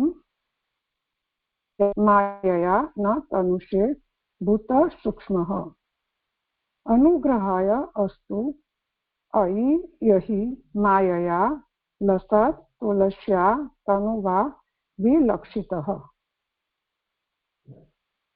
શ્લોકાર્થ. હે અધીશ્વર, આપ માયાથી જે અમને ભૂત સૂક્ષ્મ પ્રાપ્ત કરાવો છો તે સ્થિતિ અરે આપને ઈચ્છેલી નથી. હે પ્રભુ, જ્યારે માયાથી પ્રકાશથી તુલસી માળા દેહથી આપે દર્શન દીધા છે ત્યારે અમારા ઉપર કૃપા કરવા માટે ભલે તેમ હો. સુબોધિનીજી, આ વિવાહ વગેરે ચિહ્નોવાળી સ્થિતિ આપને ઈચ્છેલી નથી, કારણ કે આપ અધીશ્વર છો. બીજા પ્રકારથી પણ બધી સૃષ્ટિ રચવા શક્તિવાળા છો. એટલે કે પ્રભુ ભક્તને કોઈ જે સંસાર ના આપે, કારણ કે સંસારમાં ફસાય તો ભક્તિ ના કરી, પણ અહીંયા આગળ પ્રભુની ઈચ્છેલી નથી કારણ કે આપ અધીશ્વર છો, પણ બીજા પ્રકારથી પણ સૃષ્ટિ રચવા શક્તિવાળા છો. એટલા માટે હું કહી રહ્યા છું. વત અરે શબ્દ ખેદ દર્શાવે છે. કારણ કે ભગવાન જો આવી સૃષ્ટિ આપે ઈચ્છેલી નથી તો પણ આપે છે, તો પણ પ્રભુને એવું ઈચ્છેલું નથી એમ. અરે અને અમો ભક્તને સંસાર પ્રાપ્ત કરાવનારા ભૂત સૂક્ષ્મ એટલે અહંકાર અથવા તન માત્રાઓ આપ જે તનુ છે પ્રાપ્ત કરાવો છો, આ આપનું ઈચ્છેલું નથી. એટલે કે ભગવાન ભક્તને આ જે અહંકાર તન માત્ર બધું છે આપે છે તે તો આપણે ઈચ્છેલું નથી. સહજ જગત ઉત્પન્ન કરતા આપે ભક્તો માટે વિષય બનાવેલા નથી એવો અર્થ છે. એટલે જે કઈ જગતમાં વિષય છે ભક્તો માટે તો છે જ નહીં, કારણ કે ભક્તોને તો ભક્તિ જ અને ભગવાનની ભક્તિ જ એને તો પ્રિય છે. તો એ વિષય બનાવેલા આપણે ભક્તો માટે નથી બનાવેલા એવો અર્થ છે. ત્યારે બીજાઓ માટે ઉત્પન્ન કરેલા વિષય તું શા માટે માંગે છે એવી શંકા થાય, તેથી કૃપા કરવા માટે ભલે હો એમ કહેલું છે. એટલે આવી શંકા પણ થાય કે ત્યાં બીજાઓ માટે ઉત્પન્ન કરેલા વિષય તું શા માટે માંગે છે એવી શંકા થાય, તેથી કહે છે કે કૃપા કરવા માટે ભલે હો એમ કહ્યું. કે પ્રભુને જયારે ભક્તો પર કૃપા કરવાની હોય છે તો પ્રભુ એ વિષય આપે છે, કારણ કે પ્રભુને આપેલા વિષયમાં એને સંસાર બાધક નથી કરતો, એ પણ વાત નક્કી જ હોય છે. હવે આગળ કહે છે કે બીજા માટે કરેલ હોવા છતાં પણ કૃપા કરીને બીજાને દેવા યોગ્ય છે, તેથી જ કૃપા કરવા માટે તેમનું દાન હો. બીજા માટે કરેલ હોવા છતાં પણ કૃપા કરીને બીજાને દેવા યોગ્ય છે, તેથી કૃપા કરવા માટે તેમનું દાન હો. હા, એટલે બીજા માટે કરેલા વિષયો છે, પણ ક્યારેક પ્રભુ ભક્ત પર કૃપા કરવા ઈચ્છતા હોય ત્યારે તેનું દાન કરે છે. અહીંયા જે મૂળ શ્લોકમાં કહી અહી માયા લસત લુષ્ય તમો અવિલક્ષિત. હવે એને સમજાવે છે. અહી એટલે કે હે પ્રભુ, એ સંબોધન સ્નેહથી કરેલું છે અને આ શબ્દ અવ્યય છે. કૃપાથી પણ એક માટે રચેલું બીજાને આપવાનું ફેરફાર કેમ કરી શકાય એવી શંકા થાય. તેથી જ્યારે માયાને લીધે પ્રકાશથી તુલસીવાળા દેહથી આપે ઉત્તમ પ્રકારે દર્શન દીધા છે એમ કહેલું છે. એટલે અહીંયા શંકા થઈ છે કે જો કૃપાથી એક માટે રચેલું બીજાને આપવાનું ફેરફાર કરી શકાય છે, તો એવી શંકા થાય તો કહે છે કે જ્યારે માયાને લીધે જ્યારે પ્રભુ તુલસીમાળા દેહથી ધારણ કરી અને ઉત્તમ પ્રકારે દર્શન આપે છે કોઈ ભક્તને, તો એ ભક્તને એ ભગવાન એ કરી શકે છે માયાને લઈને. તો આપે ભક્તો માટે અથવા કહે છે કે પોતાના માટે કંઈ પણ રચેલું નથી. હવે વાતને સમજાવે એટલે આપે છે એવી રીતના. તો આપે ભક્તો માટે અથવા પોતાના માટે કાંઈ રચેલું, એટલે ભગવાન જે કંઈ કરે છે એ તો પોતાના માટે તો હોતું જ નથી, એ બીજાના માટે રચેલું હોય છે, પોતા માટે નથી રચેલું. એવા સંજોગોમાં બીજાઓને માટે જ રચેલા સત્વના કાર્યોથી પોતાનો દેહ ઉત્પન્ન કરી ને તુલસી વગેરે આભરણો ધારણ કરી આ વિષ્ણુ છે એમ જ્યારે આપ પ્રસિદ્ધ કરો છો, ત્યારે મને એટલે કરદમ કે ભક્તને પણ જેવા ઈચ્છેલા તેવા વિષયો પ્રાપ્ત કરાવો એવો અર્થ છે. એટલે અહીંયા કરદમજી જ કહી રહ્યા છે, પ્રાર્થના કરી રહ્યા છે પ્રભુને. કેમ કે એ કે આવી રીતના જયારે ભગવાન તુલસી મહારાજ અને ભક્ત માટે જ આવી રીતે ધારણ કરીને દર્શન આપે છે, એ માયાથી કરીને આપતા હોય કે કંઈ પણ હોય, ત્યારે પોતે વિષ્ણુ છે એમ પણ જયારે પ્રસિદ્ધ થાય છે, ત્યારે મને ભક્તને પણ જેવા ઈચ્છેલા તેવા વિષય પ્રાપ્ત કરાવ એવો અર્થ. તો હું જે ઈચ્છું છું એવું તો મને પ્રાપ્ત કરાવો એવો અર્થ છે. તામસ પ્રકારમાં તો આવા પ્રકારની સૃષ્ટિ થાય છે. એટલે કે અહીંયા કામના વાળી છે એટલે અહીંયા કહે છે તામસ પ્રકારમાં તો આવા પ્રકારની સૃષ્ટિ થાય છે. એની પહેલી ફૂટનોટ છે. આવા પ્રકારની એટલે બીજા માટે રચેલા સત્વના કાર્યોની બનાવેલી. અને વૃંદાવન પ્રેસવાળી પ્રશ્નો પાઠ લઈ અર્થ કરેલો છે. આ 20મો શ્લોક જે સંપન્ન થયો, પણ અહીંયા જે કીધું ને તામસ પ્રકારમાં તો આવા પ્રકારની સૃષ્ટિ થાય છે, તો આ મને બહુ ફૂટનોટમાં પણ સમજાય નહીં શું કહેવા માંગી રહ્યા છે. જે શ્લોક સંપન્ન છે અમારો, પણ આ મને છેલ્લી ફૂટનોટમાં ના સમજાય.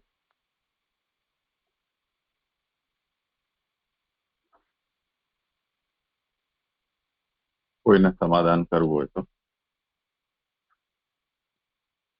હા, જે પ્રણામ. મને બીજો પ્રશ્ન છે.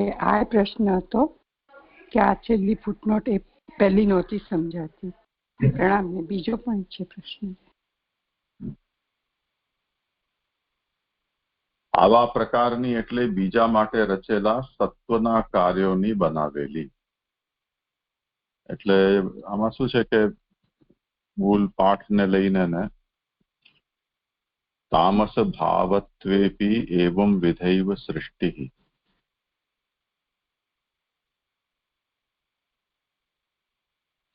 તામસ ભાવત્વેપી એવં વિધૈવ સૃષ્ટિ એમ મૂળ પાઠ છે. તામસ પ્રકારમાં તો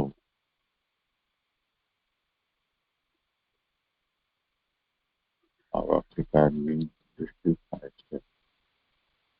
પાઠ તો અહીંયા પણ આ જ છે.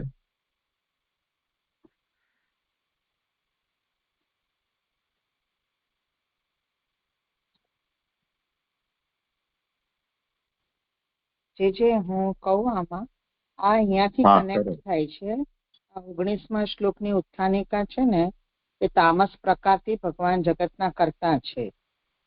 એ 3 શ્લોકથી વિષય આવ્યો હતો ને, તો અહીંયા મને એવું સમજાય 20મા શ્લોકમાં કે એ કહી રહ્યા છે કરદમજી કે ભક્તો માટે તો આપ આવી સૃષ્ટિ નથી બનાવી, અને પણ મને આવી સ્ત્રીનો જે વિષય જોવે છે એ આપ પ્રાપ્ત કરાવો. તો આવું નોર્મલી નથી, પણ અત્યારે મને તામસ પ્રકારમાં તો આવી રીતે જ સૃષ્ટિ થશે, કારણ કે સૃષ્ટિની રચના કરવી છે તો સ્ત્રીની અપેક્ષા છે. તો ભલે એ ભક્ત માટે બધું બનાવ્યું નથી, પણ મને આપ આપો. તો એ તામસ પ્રકારની આવી જ સૃષ્ટિ થાય છે. મને 19મા શ્લોકની ઉત્થાનિકાથી કનેક્ટ થતું હોય એવું લાગે છે. અને આમાં કીધું સત્વના કાર્યોની બનાવેલી, તો એ વસ્તુથી શું સમજવાનું પછી? એ મને તમે ક્લિયર નહીં થયું એમાં તો. એટલે આગળ કહ્યું ને કે 3rd-4th લાઈનમાં સ્વબોધિનીમાં કે આમ ભક્તોને સંસાર પ્રાપ્ત કરાવનારા અહંકાર અથવા તન્માત્રા આપે જે પ્રાપ્ત કરાવો છો એ એકચ્યુઅલી આપનું ઈચ્છેલું નથી. જે જગત ઉત્પન્ન કરો છો પણ આ બધા વિષયો ભક્તો માટે નથી બનાવેલા. એટલે ભગવાને પોતાની સત્વ ગુણથી આ સૃષ્ટિ બનાવી છે, પણ આ બધા વિષયો ભક્ત માટે નથી બનાવેલા. અને અત્યારે આ સ્ત્રીની જેમની અપેક્ષા છે એ અત્યારે એમનો એક વિષય છે સૃષ્ટિની કરવા માટે. એટલે મને આપ પ્રાપ્ત કરાવો. જે લાસ્ટ લાઈનમાં કહ્યું કે અત્યારે આપે આ વિષ્ણુ સ્વરૂપ આવી રીતે ધારણ કર્યું છે, તો આવી રીતે દેહ બધા બી આપે ઉત્પન્ન કર્યા છે. નીચેથી 4th લાઈનમાં કહ્યું છે બીજાઓ માટે જ રચેલા સત્વના કાર્યથી પોતાનો દેહ ઉત્પન્ન કરી, એટલે અવતાર ધારણ કરીને જ્યારે આપ અત્યારે મને દર્શન આપો છો તો મને પણ આવી રીતે આ વિષય પ્રાપ્ત કરાવો, કારણ કે તામસ પ્રકારમાં આવા ટાઈપની જ સૃષ્ટિ થશે. એટલે આ સૃષ્ટિનો કાર્ય કરવા માટે આટલી મને સમજાયું. ખોટું બી હોઈ શકે છે. એ વાત તો બધી બરાબર, એ તો મને સમજાઈ ગયું. પણ આમાં જે ફૂટનોટની જે વાત આવે ને, એ તો બરાબર છે કે તામસ પ્રકારમાં આવા પ્રકારની સૃષ્ટિ થાય, એ પણ સમજાય. પણ જે ફૂટનોટમાં કહ્યું ને કે એટલે બીજા માટે રચેલા સત્વના કાર્યોની બનાવેલી, સત્વના કાર્યોની બનાવેલી થી શું સત્વના કાર્યોથી બનાવેલી સમજવાનું, મને ત્યાં પ્રશ્ન છે. બરાબર.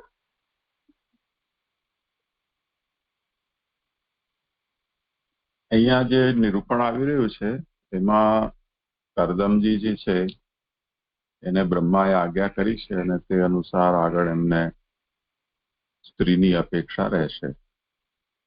તો યદ્યપી કરદમજીને એ અભિલાષા નથી, તેમ છતાં પણ પ્રજાપતિની આજ્ઞા છે, તેથી એમને હવે સૃષ્ટિના વિસ્તાર માટે સ્ત્રીની અપેક્ષા છે.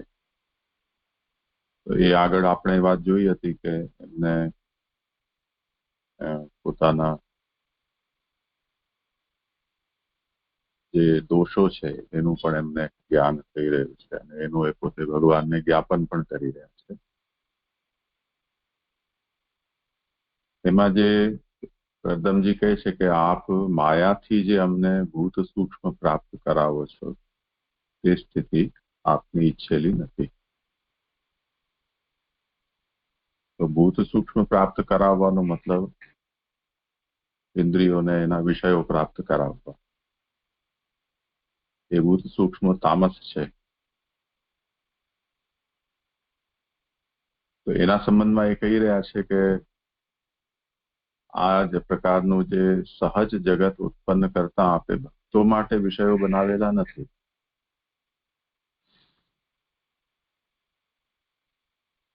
તો આ જે વિષયોની ઉત્પત્તિ છે એ તો અન્ય બહિર્મુખ લોકો માટે છે, ભક્તો માટે આ વિષયો નથી. એના ઉપર જો એ પ્રશ્ન થાય કે તો પછી બીજા માટે ઉત્પન્ન કરેલા વિષયો તું માંગે શા માટે છે, તો એનો ઉત્તર પછી આગળ આપી રહ્યા છે કે અનુગ્રહાયા યર્હિ માયા, કે કૃપા કરવા માટે ભલે હો.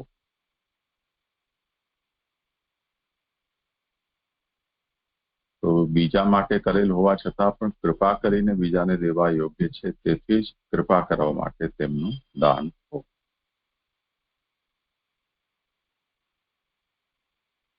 એના માટે અહીંયા તામસ પ્રકારમાં તો આવા પ્રકારની જ સૃષ્ટિ થાય છે. એટલે ભૂત પ્રધાન આ જે સૃષ્ટિ છે એ તામસ પ્રકારમાં કે તામસ ભાવથી એનું વર્ણન કરવામાં આવી રહ્યું છે એવું જણાય છે.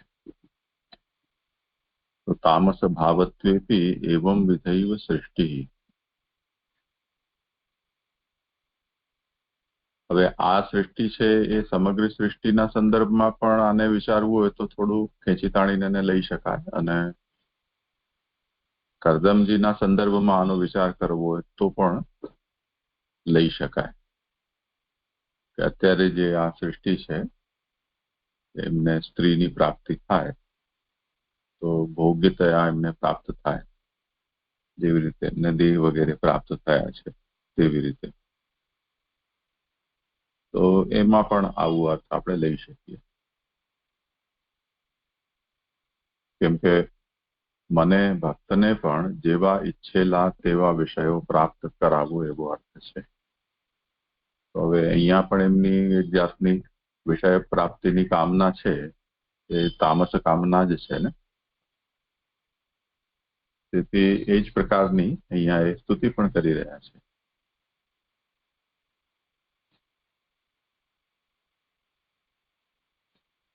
તો આ કરદમજીનો તામસ ભાવ સ્તુતિમાં પ્રકટ થઈ રહ્યો.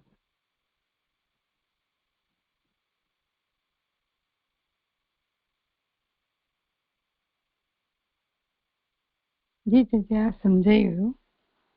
હવે મારો પ્રશ્ન પૂછું છે જે હા, જે પહેલું વાક્ય છે. હા, પૂછી લો. એક મિનિટ.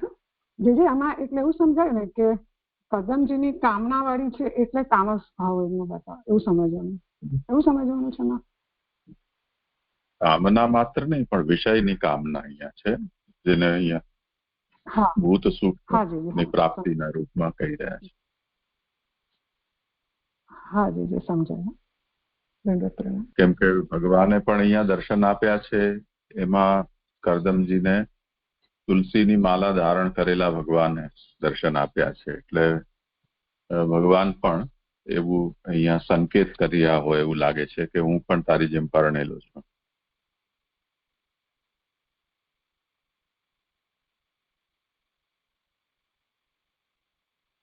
કરો આગળ. એક મિનિટ. હા, મારે જે તુલસીની માળાથી આપે કેમ એવું કીધું કે પરણેલા છે, એવું કઈ રીતે જણાય? કે હવે ના ખ્યાલ આવ્યો. પ્રણામ જે છે. કેમ તુલસી સાથે જ ભગવાનના થયા ને જબરજસ્તીથી વિવાહ ના. હું તો તુલસી ને જે આ પહેલી લીટી છે ને, આ વિવાહ, એક મિનિટ, આ વિવાહ વગેરે ચિહ્નો વાળી સ્થિતિ આપની ઈચ્છેલી નથી, એટલે આ તુલસીના વિવાહ વાળી એ જ લેવાનું છે. પછી જે છે ને બીજા પ્રકારથી પણ બધી સૃષ્ટિ રચવા શક્તિ વાળા છો, એટલે બીજા પ્રકારથી એમાં શું લેવાનું? આ વિવાહથી તો આપણે તુલસી સાથે વિવાહનું આપે જણાવ્યું તે પ્રમાણે, પણ આ બીજા પ્રકારથી પણ બધી સૃષ્ટિ રચવા શક્તિ વાળા છો, એટલે બીજા પ્રકારે બધી પ્રકારની સૃષ્ટિ રચવા શક્તિ વાળા છો એમ જણાવે છે મહાપ્રભુજી. હા, એટલે ઉત્થાનિકામાં જે આ આશંકા ઉપસ્થિત કરી છે ને કે સર્વ રચનાર હોવાથી અને પાલન કરનાર હોવાથી સ્ત્રી વગેરે આપીને સૃષ્ટિ કરાવે તે આશ્ચર્યકારક નથી, છતાં પણ ભક્તિ માર્ગમાં તે પ્રમાણે કરાવે એ આશ્ચર્યકારક છે. એટલે કરદમજી અહીંયા એમ કહી રહ્યા છે કે હું તો ભક્ત છું, મને આમાં ગૃહસ્થીમાં શા માટે નાખવામાં આવી રહ્યો છે? આપને જો સૃષ્ટિ કરાવવી છે તો બીજી કોઈ રીતે પણ કરાવી દો. એમાં આપણે થોડી અશિષ્ટ ભાષામાં કહીએ તો બલીનો બકરો મને શું કામ બનાવે છે?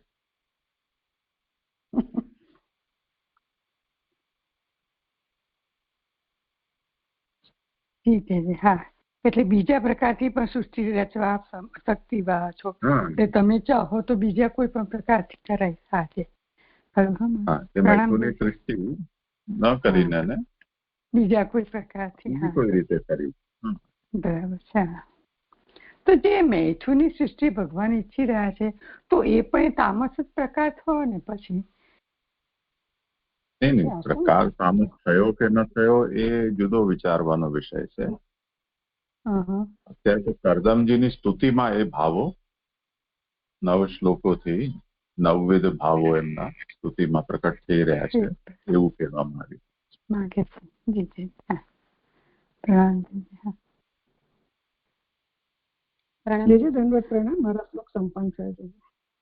અહીંયા જે છેલ્લી લાઈનમાં કહ્યું ને કે ત્યારે મને ભક્તને પણ જેવા ઈચ્છેલા તેવા વિષયો પ્રાપ્ત કરાવો એવો અર્થ છે.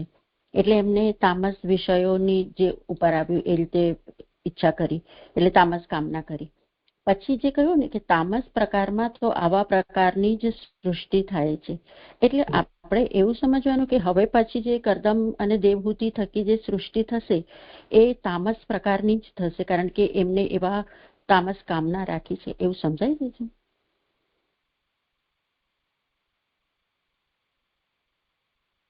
કરો સમાધાન.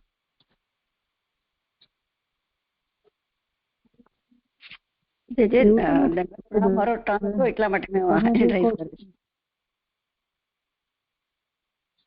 બેલાબેન, તમે જે પ્રશ્ન કીધું ને કે હવે કરદમને દેવહૂતિ જે સૃષ્ટિ તામસ થશે, પણ એમાં એવું નથી દેખાતું તામસ સૃષ્ટિ, કારણ કે એમના જે થશે એ તો બ્રહ્માજીની પુત્રો સાથે જ થવાનું છે, બધા એમના માનસ પુત્રો સાથે, અને એ સૃષ્ટિ તો ભક્તિ યોગ વાળી થશે. તો તામસ તો કેવી રીતે કહી શકાય એવું મને નથી ખ્યાલ આવતો.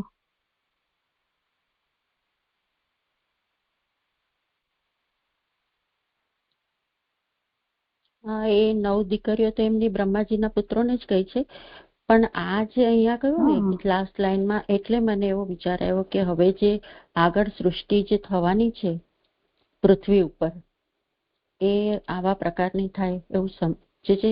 આપ જરા થોડું કહો ને. ના, મને તો એવું લાગતું નથી. હા જી. પ્રણામ છે. એ તો પછી કપિલ દેવજીને પણ એમાં જ પછી નહીં તો ગણી લેવા પડે. હા હા હા, કરો ભલે આગળ જેમનું વાત. દંડવત પ્રણામ છે. હવે આગળ મારો ટર્ન છે. એ પ્રમાણે હવે શ્લોક 21મો 246માં પાન ઉપર, એ પ્રમાણે પોતાનું ઈચ્છેલું જણાવીને ભગવાન તે આપે તે માટે નીચેના શ્લોકમાં તેમને નમન કરે છે. મને 21, 22 અને 23 3 શ્લોક કરવાના છે, તો એનું પારાયણ કરું છું. અનુભૂતિથી જેમને ક્રિયાના પ્રયોજન નથી, જેમનાથી પોતાની માયાથી લોકની રચના વારે વારે થયેલી છે, જેમના ચરણ કમળ નમન કરવા યોગ્ય છે, તે નજીવાને પણ ઈચ્છેલું આપનાર તે આપને વારંવાર નમન કરું છું. 22, એ પ્રમાણે નિષ્કપટ રીતે પ્રણામ કરાયેલા ગરુડની પક્ષ ઉપર શોભતા પ્રેમ અને સ્મિત વાળી દ્રષ્ટિને લીધે ભમતી ભ્રમરવાળા કમલ નાભે અમૃતવાણીથી નીચે પ્રમાણે કહ્યું. 23મો શ્લોક. તારો ચિત્તનો ભાવ જાણીને, જેને માટે દેહને વશ રાખીને તે જ મારું પૂજન કરેલું છે, તે મેં પહેલેથી જ ગોઠવી રાખેલું છે. હવે શ્લોક 21મો ઉત્થાનિકા. એ પ્રમાણે પોતાનું ઈચ્છેલું જણાવીને ભગવાન તે આપે તે માટે નીચેના શ્લોકમાં તેમને નમન કરે છે. એટલે હવે જે 3 શ્લોક છે એમાં જે આગળ કીધું 19મા શ્લોકમાં કે 3 શ્લોકથી તેમની પાસેથી ઈચ્છેલું માંગે છે, તો 19, 20 અને 21 એટલે કે આ માંગણી એમની સ્પષ્ટપણે અહીંયા બતાવે છે અને એ આ શ્લોકની અંદર આવે છે. અને બીજું આની અંદર પ્રકાર જે આપણે ગણીએ છીએ તો છેવટનો શ્લોક છે, એટલે કે 9મો સ્તુતિનો 9મો શ્લોક છે. એટલે અહીંયા તમ જે નાનુભાઈના મતથી છે અને એમના માટે તમ રજ છે. તો અહીંયા કેવી રીતે તમ છે અહીંયા આગળ આવશે કે અહીંયા સુબોધજી કરીએ પછી એમાં સમજાશે. ત્વમ ત્વાનુભૂત્યો પરત ક્રિયાર્થ સ્વમાયયા અવર્તિત લોકતંત્રમ નમામ્ય ભીક્ષણમ નમનીય પાદ સરોજમ અલ્પીમસ્યસી કામવર્ષમ. સુબોધજી લો છો સીધા. સર્વ પ્રકારથી વર્ણવેલા આપને હું નમન કરું છું એવો વાક્યનો સંબંધ છે. એટલે અહીંયા કરદમજી સર્વ પ્રકારથી, એટલે જે આપણે 9 પ્રકારે જોયા તો આ 9મો પ્રકાર છે. એટલે સર્વ પ્રકારે ભગવાનનું વર્ણન કર્યું છે એમણે કરદમજીએ, એવો આ વાક્યનો સંબંધ છે. હવે સુબોધજી, ભગવાન પોતે અનુભવ કરાતા પોતાના આનંદથી જ પૂર્ણ હોવાથી પોતાને માટે કંઈ પણ ક્રિયા કરતા નથી. તેથી અનુભૂતિ એટલે કે પોતાના આનંદના અનુભવથી જ જેમને ક્રિયાના પ્રયોજન નથી તેવા છે. અને દુઃખ ન હોવું તે અને સુખ થવું એવા ક્રિયાના 2 પ્રયોજન હોય છે. એટલે અહીંયા આગળ ભગવાન કેવા છે કે ભગવાન કંઈ પણ ક્રિયા કરે છે તો એ પોતાના આનંદથી પૂર્ણ છે, પરિપૂર્ણ છે, એટલે કે પૂર્ણાનંદ છે ભગવાન. તો એમને કોઈ પણ ક્રિયા કોઈ ક્યારે કરે કે કાં તો દુઃખને દૂર કરવું હોય, કાં તો સુખની પ્રાપ્તિ હોય, કઈ પ્રયોજન હોય ક્રિયાનું. પણ અહીંયા ભગવાન તો પૂર્ણાનંદ છે, તો એમને આ કોઈ ક્રિયા કરે છે તો એ એના માટે કરતા નથી એમ. એટલે એ અનુભૂતિ એટલે પોતાના આનંદની અનુભૂતિ માટે કરી રહ્યા નથી. એટલે જે જગત કરી રહ્યા છે તો એ પોતાના આનંદ માટે નથી કરી રહ્યા.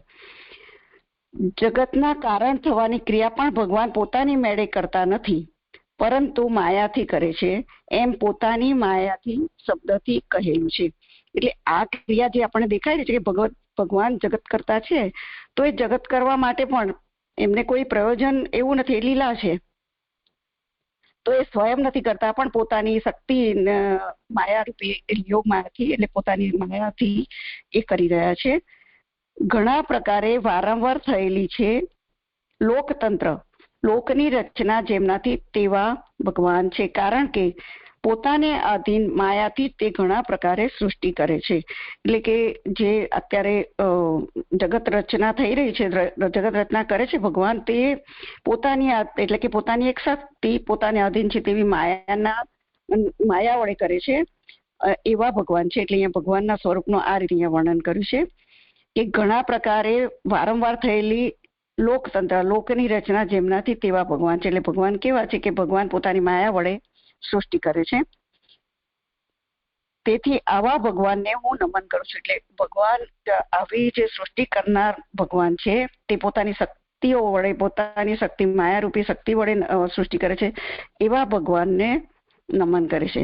એ આ પૂર્વાર્ધની અંદર આટલું બતાવ્યું. હવે ઉત્તરાર્ધમાં, વળી આ નમન નવું નથી, એમ બધાએ નમન કરવા યોગ્ય જ છે ચરણ કમલ જેમનું, એ વિશેષણથી કહેલું છે. એટલે ભગવાનનું સ્વરૂપ કેવું છે કે એમનું ચરણ ભક્ત કરદમ માટે છે નહીં, પણ બધા માટે નમન કરવા યોગ્ય છે ચરણ કમલ જેમનું, એવા ભગવાન છે.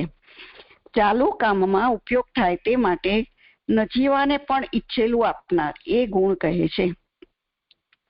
એટલે અત્યારે ભગવાન પાસે એમને ઈચ્છેલી માગી રહ્યા છે, એમને ગૃહસ્થપણું જોઈએ છે, અથવા સ્ત્રીની કામના છે, એટલા માટે ચાલુ કામમાં ઉપયોગ થાય તે માટે નજીવાને પણ, એટલે કોઈ સામાન્ય જીવ હોય પણ ભગવાન પાસે જાય તો એની અપેક્ષા પૂર્ણ કરે છે, તો એનું ઈચ્છેલું આપનાર છે એવા ભગવાન છે. તો નજીવાને પણ ઈચ્છેલું આપનાર એ ભગવાનનો ગુણ છે. નજીવા વિષયમાં પણ, એટલે વિષયની બાબતમાં પણ નજીવું, એટલે કોઈ સામાન્ય વસ્તુ, તુચ્છ વસ્તુ પણ માંગે તે પણ આપે છે, અને નજીવા વ્યક્તિ પણ માંગે એને, એટલે નજીવા શબ્દ બંને સાથે જોડાય છે, વિષયની બાબતમાં અને કર્તાની બાબતમાં પણ. અથવા નજીવા પુરુષને પણ જે ઈચ્છેલું હોય તે ભગવાન આપે છે એવો અર્થ છે. એટલે અત્યારે ભગવાન પાસે એમની ઈચ્છા પ્રગટ કરી છે, એટલે એમને એ રીતે કહ્યું છે કે ભગવાન ઈચ્છેલું હોય તે આપે છે. મેં તો ગૃહસ્થપણું જ માગ્યું અને આપ અલૌકિક ફળ આપશો એવો ભાવ છે.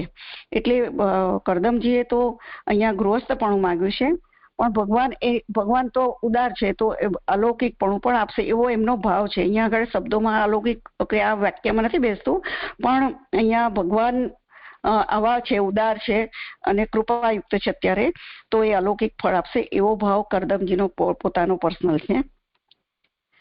જે છતાંય પણ અલૌકિક ફળ આપશે એ જે શબ્દ છે આમ ચોક્કસ રીતે આ રીતે જ ગણ્યું છે કે કેમ મને નથી સમજાતું.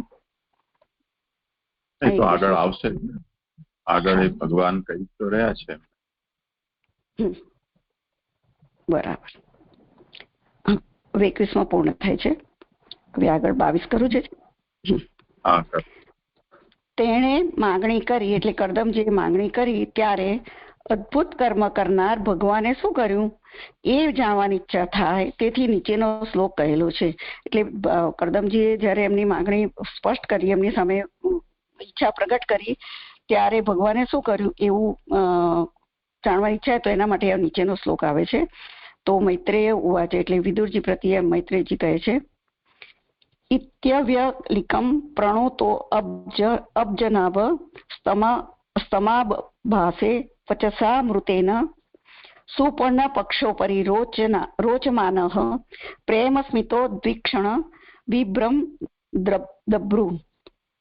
એ પ્રમાણે નિષ્કપટ રીતે પ્રણામ કરાયેલા ગરુડની પક્ષ ઉપર શોભતા પ્રેમ અને સ્મિતવાળી દ્રષ્ટિને લીધે ભમતી ભ્રમરવાળા કમલનાભે અમૃતવાણીથી નીચે પ્રમાણે કહ્યું. હવે સુબોધનીજી, જેવું કરદમના હૃદયમાં હતું તેવું કહેલ હોવાથી તેનું નિષ્કપટપણું હતું. એટલે અહીંયા ગાડી કરદમજીનું સ્વરૂપ અહીંયા એ રીતે સમજાવે છે કે એમને અંદરમાં દિલમાં જે હૃદયમાં જે કામના હતી તેમણે ભગવાન આગળ પ્રગટ કરી છે, એટલે આવા નિષ્કપટ હતા એવું એ કરદમજીનું સ્વરૂપ બતાવ્યું. અહીંયા ભગવાનને તો સારી રીતે પ્રણામ કર્યા, અને ભગવાનને પ્રણામ કર્યા છે, જે આપણે આગળના શ્લોકમાં કહ્યું કે નમન કર્યા. કરદમના તપ ભક્તિ વગેરે તો ભવિષ્યમાં ફળશે, આ તો સ્તુતિ કરી તેનું ફળ થયું એમ જણાવ્યું. એટલે અહીંયા આગળ કરદમે જે 10,000 વર્ષ સુધી જે તપ કર્યું છે અને સાથે ભક્તિ પણ છે, તો એ ભવિષ્યમાં ફળશે. એટલે ફળ અત્યારે ભગવાન એમની સન્મુખ પ્રગટ થયેલા છે, અત્યારે સ્તુતિ કરી છે, દર્શન પણ આપ્યા છે અને એમની સાથે સંવાદ પણ કરે છે, તો એ અત્યારે છે. અને જે ફળ મળવાનું છે તો ભવિષ્યમાં જે આગળ એનું ભવિષ્યનું વૃત્તાંત કે છે એની અંદર આવી જાય છે કે કપિલ રૂપે આપના ત્યાં પ્રાગટ્ય છે એવું, તો એ ભવિષ્યમાં ફળશે એવું અહીંયા જણાવ્યું છે. પણ જે અહીંયા સ્તુતિ કરી તેનું ફળ થયું, એટલે અહીંયા કયું ફળ થયું નથી સમજાતું, પણ જે દર્શન થયા અને જે સંવાદ થયો એવું લાગી રહ્યું છે. હવે કમલનાભ શબ્દથી એમ કહેલું છે કે ભગવાન જગત રચનારા હોવાથી તેનું સાધન વિવાહ વગેરે છેલ્લે જ છે. એટલે અહીંયા સૃષ્ટિ કરતા ભગવાન છે, એટલે કમલનાભ શબ્દ અહીંયા વાપર્યો છે, એટલે જગત કરનારા હોવાથી. તો અહીંયા આગળ હવે એના માટે તો મનુ બ્રહ્માજીએ મનુ અને શત્રુપા જે પ્રગટ થયા અને પછી એ રીતે મૈથુની સૃષ્ટિની જો આગળ વાત આપણે આગળના શ્લોકોમાં જોઈ ગયા છે, તો એટલે અહીંયા ઈચ્છેલું જ છે, એમ ભગવાન પણ આવું ઈચ્છેલું જ છે. વિષયનું દાન કરવાથી કદાચ કરદમનું મૃત્યુ થાય એવી શંકા થાય, તેથી અમૃતવાણીથી એમ કહેલું છે.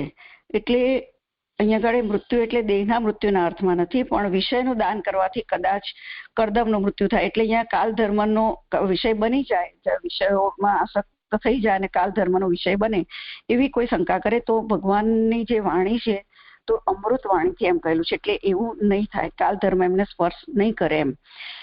તેવાપણું એટલે કે અમૃતપણું પ્રાપ્ત થાય તે માટે ગરુડની પાંખ ઉપર શોભતા જ ભગવાને કહ્યું. એટલે ભગવાન અત્યારે અહીંયા સાક્ષી રૂપે અત્યારે કાલ સ્વરૂપ જે ગરુડજીની એના પર પધારી રહ્યા છે, તો એ રીતે અહીંયા આગળ ગરુડની પાંખ ઉપર શોભતા જ ભગવાને કહ્યું. એટલે અહીંયા આગળ ભગવાન ગરુડજી પણ અહીંયા હાજર છે અને ભગવાન આ રીતે અમૃતપણું એમને આપી રહ્યા છે. પક્ષ શબ્દથી કાલનો પક્ષપાત પણ જણાવેલો છે, જેને લીધે તેણે પરિત્યાગ વગેરે અમૃતપણાના સાધનો પણ કર્યા. એટલે અહીંયા આગળ ભક્ત છે તો ભક્ત માટે અહીંયા પક્ષપાત છે કાલનો, કારણ કે આગળ પણ આપણે જોઈ ગયા 18મા શ્લોકમાં કે આ ભગવાનને ભક્તોને કાલ સ્પર્શ નથી કરતો અથવા તેને બાધા નથી કરતો એવી રીતે. અને એમણે 10,000 વર્ષ જે તપ કર્યું છે એ પણ આપણે આગળ જોઈ ગયું છે. તો પરિત્યાગ વગેરે અમૃતપણાના સાધનો પણ કર્યા. ભગવાન સાથે સંવાદ થાય ત્યારે આની માયા દૂર ન થાય એવા વિચારથી ભગવાને સ્મિત કરી તેના પર દ્રષ્ટિ કરી. એટલે જો ભગવાનની દ્રષ્ટિ એટલે ભગવાન સામે બિરાજી રહ્યા છે, એટલે ભગવાનની હોય તો ભગવાન જ્યાં હાજર હોય ત્યાં માયા ફરકતી નથી, એમ કે એવી રીતે કીધેલું છે. તો અહીંયા માયા એટલે ભગવાન અહીંયા સ્મિત કરીને એમની માયાને જાળવી રાખી છે. અહીંયા આગળ એટલે સ્મિત કરે છે એટલા માટે કે એમની માયા સદંતર દૂર ના થાય એમ, અને તેને સંસારની સ્થિતિ પ્રાપ્ત ના થાય તે માટે પ્રેમ વાળી દ્રષ્ટિ કરી. એટલે ભગવાન એમની પાસે સંસાર એટલે કે ગૃહસ્થાશ્રમ પણ આપવાના ઈચ્છી રહ્યા છે, અને એ સંસારમાં ફસાય નહીં એવું પણ ઈચ્છી રહ્યા છે. એટલા માટે અહીંયા પ્રેમ વાળી દ્રષ્ટિ કરી છે. એટલે પ્રેમ વાળી દ્રષ્ટિ કરવાથી સંસારની સ્થિતિ પ્રાપ્ત ન થાય, એટલે કે અંદર સંસારમાં એ આસક્ત ના રહે, સંસારમાં રહીને પણ એ ભક્તપણું એમનું જળવાઈ રહે. વૈરાગ્ય દ્રષ્ટિ સરસાઈ કરાવનારી છે. એટલે ભગવાનની દ્રષ્ટિ કેવી છે? તો સરસાઈ એટલે સિદ્ધ કરાવનારી છે. તે માટે ભમતી હતી ભ્રમર જેમની તેવા ભગવાન થયા. એટલે ભગવાનની બંને ઈચ્છા સાથે કરે છે, એટલા માટે અહીંયા ભક્તિ કરી છે કે બે વસ્તુ એક સાથે કરી રહ્યા છે. સ્મિત વાળી પણ છે અને પ્રેમ વાળી છે. એટલે અહીંયા ભમતી હતી ભ્રમર જેમની તેવા ભગવાન થયા. દેહનો ત્યાગ મોક્ષમાં સરસાઈ કરાવનારો છે, એ રીતે બધોએ ભવિષ્યનો વૃત્તાંત સૂચવતા ભગવાને કહ્યું એવો અર્થ છે. એટલે આ ભવિષ્યનું ઇનડાયરેક્ટ રીતે ભગવાન એમને આ રીતે દ્રષ્ટિ કરે છે, એની અંદર બધી જ વસ્તુઓ એને સમાવેશ થઈ જાય છે કે એમને સંસારની સ્થિતિ પ્રાપ્ત નહીં થાય, એટલે કે એમાં ફસાશે નહીં, અને એમની માયા પણ દૂર થશે, એટલે તે ગૃહસ્થાશ્રમ પણ કરી શકશે. એ રીતે બધોએ ભવિષ્યનો વૃત્તાંત સૂચવતા ભગવાને કહ્યું તેવો અર્થ છે. એટલે આ રીતે ભગવાન બધી જ વસ્તુઓ એની અંદર કહી દે છે. હવે આગળ તારીખ આવે છે જે સ્વસિદ્ધાંતમ કામનાયા પૂર્ણમ દ્વિવિધમ તથા તવ ચ સ્વતીતુ સેવ મદાજ્ઞાન્યાસ એવ ચ એવં કૃતે ત્વહમ તુષ્ટઃ પુત્રસ્તે ભવિતા શુભઃ.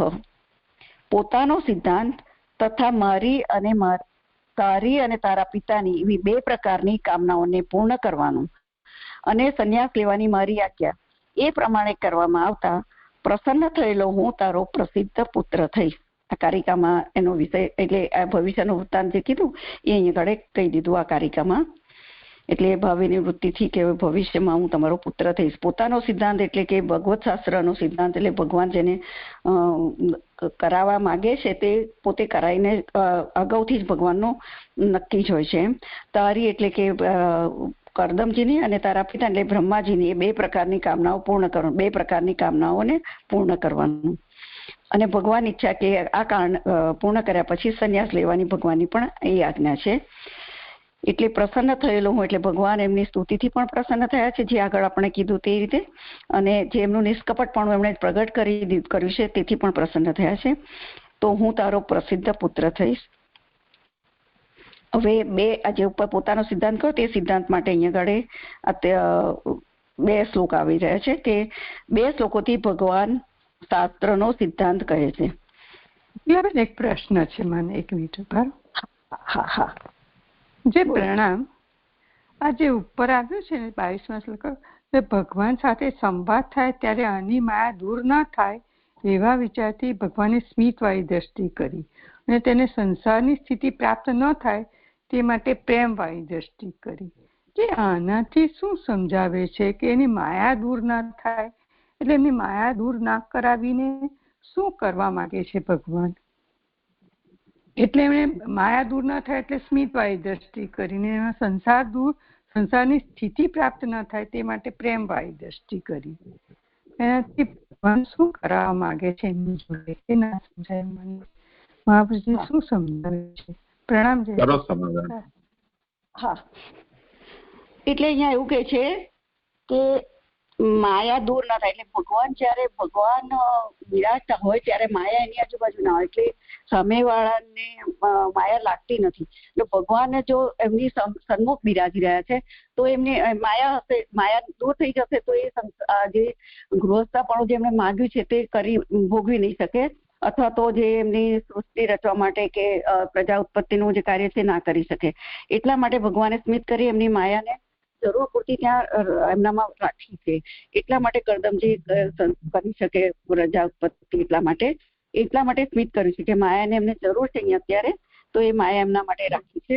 અને સંસારની પ્રાપ્તિ એટલે ભગવાને પ્રેમ કર્યો, એટલે કે ભક્તિ વાળી દ્રષ્ટિ જે એમના પર પડી છે એના લીધે સંસાર ભલે સંસારમાં રહેશે પણ એમને બાધા નહીં કરે અથવા એમાં આસક્ત નહીં થઈ જાય. કારણ કે પાછળથી પણ એમણે કીધું છે ને કે પછી એમને સંન્યાસ પણ લેવાનો ભગવાનની આજ્ઞા છે. તો એ બે સંસારની સ્થિતિ પ્રાપ્ત ન થાય એ પણ જોવાનું છે ને. બંને વસ્તુ સચવાય એટલા માટે ભગવાન આ રીતે બે દ્રષ્ટિ કરી છે, એક સ્મિત વાળી અને એક પ્રેમ વાળી, એટલે કે ભક્તિ વાળી. મને જે આટલું સમજાય છે આ રીતે લેવાનું છે, અભિપ્રાય આવો છે. બંને કાર્ય સિદ્ધ કરવા છે ભગવાનને, કરવા છે. હા, સુંદર. પ્રણામજી.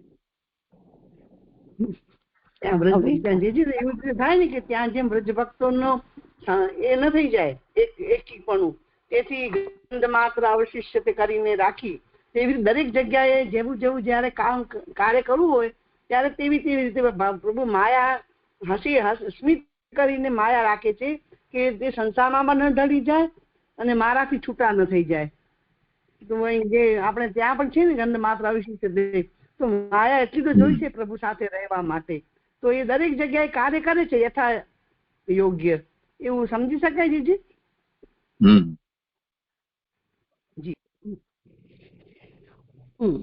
હવે 2 શ્લોકોથી ભગવાનના શાસ્ત્રનો સિદ્ધાંત કહે છે. એટલે 23 અને 24 શ્લોકો 2 એ ભગવાન પોતાનો શાસ્ત્રનો સિદ્ધાંત કહે છે. વિદિત્વા તવ ચૈત્યમ મે પૂરેવ સમયોજિત તત પદાર્થ યદર્થમાત્મની ય મે સત્વયમ વાહમ સમર્થિત. તારો ચિત્તનો ભાવ જાણીને જેને માટે દેહને વશ રાખીને તે જ મારું પૂજન કરેલું છે તે મેં પહેલેથી જ ગોઠવી રાખેલું છે. એટલે અહીંયા ભગવાન આગળ જે કીધું છે તો એ બતાવે છે, ભગવત શાસ્ત્રનો જે સિદ્ધાંત છે એ બતાવી રહ્યા છે. ભક્તસ્ય, હવે કારિકા છે એના માટે 14મી. ભક્તસ્ય હૃદયે કામસ્તદૈવ ત્યાદયા દા પુરા ભગવાન પૂરકમ કુર્યાત સિદ્ધ એવહી સાધનમ. જ્યારે ભગવાન પહેલા ભક્તની ઈચ્છા પૂર્ણ કરવાનું કરે ત્યારે ભગવાનના હૃદયમાં ઈચ્છા થાય, કારણ કે કામ સિદ્ધ થયેલ હોય ત્યારે જ સાધન કરાવે છે. આ ભગવત શાસ્ત્રનો ભગવાનના હૃદયમાં નહીં, ભક્તના હૃદયમાં ઈચ્છા. હા, જ્યારે ભગવાન પહેલા ભક્તની ઈચ્છા પૂર્ણ કરવાનું કરે ત્યારે જ ભક્તના હૃદયમાં ઈચ્છા થાય. એટલે અહીંયા કેવું કે એમને જે ઈચ્છા થઈ વિવાહની કે કામના જાગી તો એ બતાવ્યું છે અહીંયા આગળ, કારણ કે કામ સિદ્ધ થયેલ હોય ત્યારે સાધન કરાવે છે. એટલે ભગવાને પહેલા એમને કામ આપ્યો છે એટલે ભગવાનની પ્રેરણાથી ટૂંકમાં થાય છે અને પછી સાધન કરાવે છે. એ આ કારિકાનો અર્થ છે. હવે આગળ 15મી કારિકા. અતો હિ સર્વ માર્ગાણામ ભગવત માર્ગ ઉત્તમઃ સકલ અન્યેવ સર્વાણી સાધનાન્યત્ર સર્વદા. તેથી બધા માર્ગોમાં ભગવત માર્ગ ઉત્તમ છે, કારણ કે આ માર્ગમાં સર્વ સાધનો સદા સફળ હોય છે. એટલે આ બે કારિકાના અર્થમાં એવું કહે છે કે ભગવાન કરદમજીને જે ઈચ્છા થઈ છે તે પણ ભગવાનની પ્રેરણાથી થઈ છે. જેમ આપણે આગળ પણ જોયું કે શંકાદિકને જે ગુસ્સો આવ્યો અને એમણે શ્રાપ આપ્યો તે પણ ભગવાને ત્યારે એમણે કીધું કે આવું કેમ થયું મારાથી, તો પ્રાયશ્ચિત કરે, પશ્ચાતાપ કરે ત્યારે પણ કહે છે ભગવાન. એવી રીતે અહીંયા પણ ભગવાનની ઈચ્છાથી બધું થાય છે. એ આ ભગવત માર્ગનો સિદ્ધાંત છે. તેથી બધા માર્ગોમાં ભગવત માર્ગ ઉત્તમ છે, કારણ કે આ માર્ગમાં સર્વ સાધનો સદા સફળ જ હોય છે. હવે સુબોધનીજી 23 મહિનાના. તારો ચૈત્યમ એટલે ચિત્તનો ભાવ જાણીને તે માગ્યું તે પહેલા જ મેં તે ગોઠવી રાખેલું છે. આ પૂર્વાર્થ છે. આપે શું ગોઠવી રાખેલું છે એવી શંકા થાય, તેથી કરદમને ભય ન રહે તે માટે ઉત્તરાર્ધ કહેલું છે. જે ઈચ્છા પૂર્ણ થાય તે માટે તપ વગેરે દેહને વશ રાખનારા કાર્યો સાથે ભક્તિથી તે જ મારું પૂજન કરેલું છે. એટલે ભગવાન એમને કહે છે કે તારા ચિત્તનો ભાવ મને ખબર હતી, કારણ કે બ્રહ્માએ જયારે એમને આજ્ઞા કરી ત્યારે તપ કરવા ગયા છે.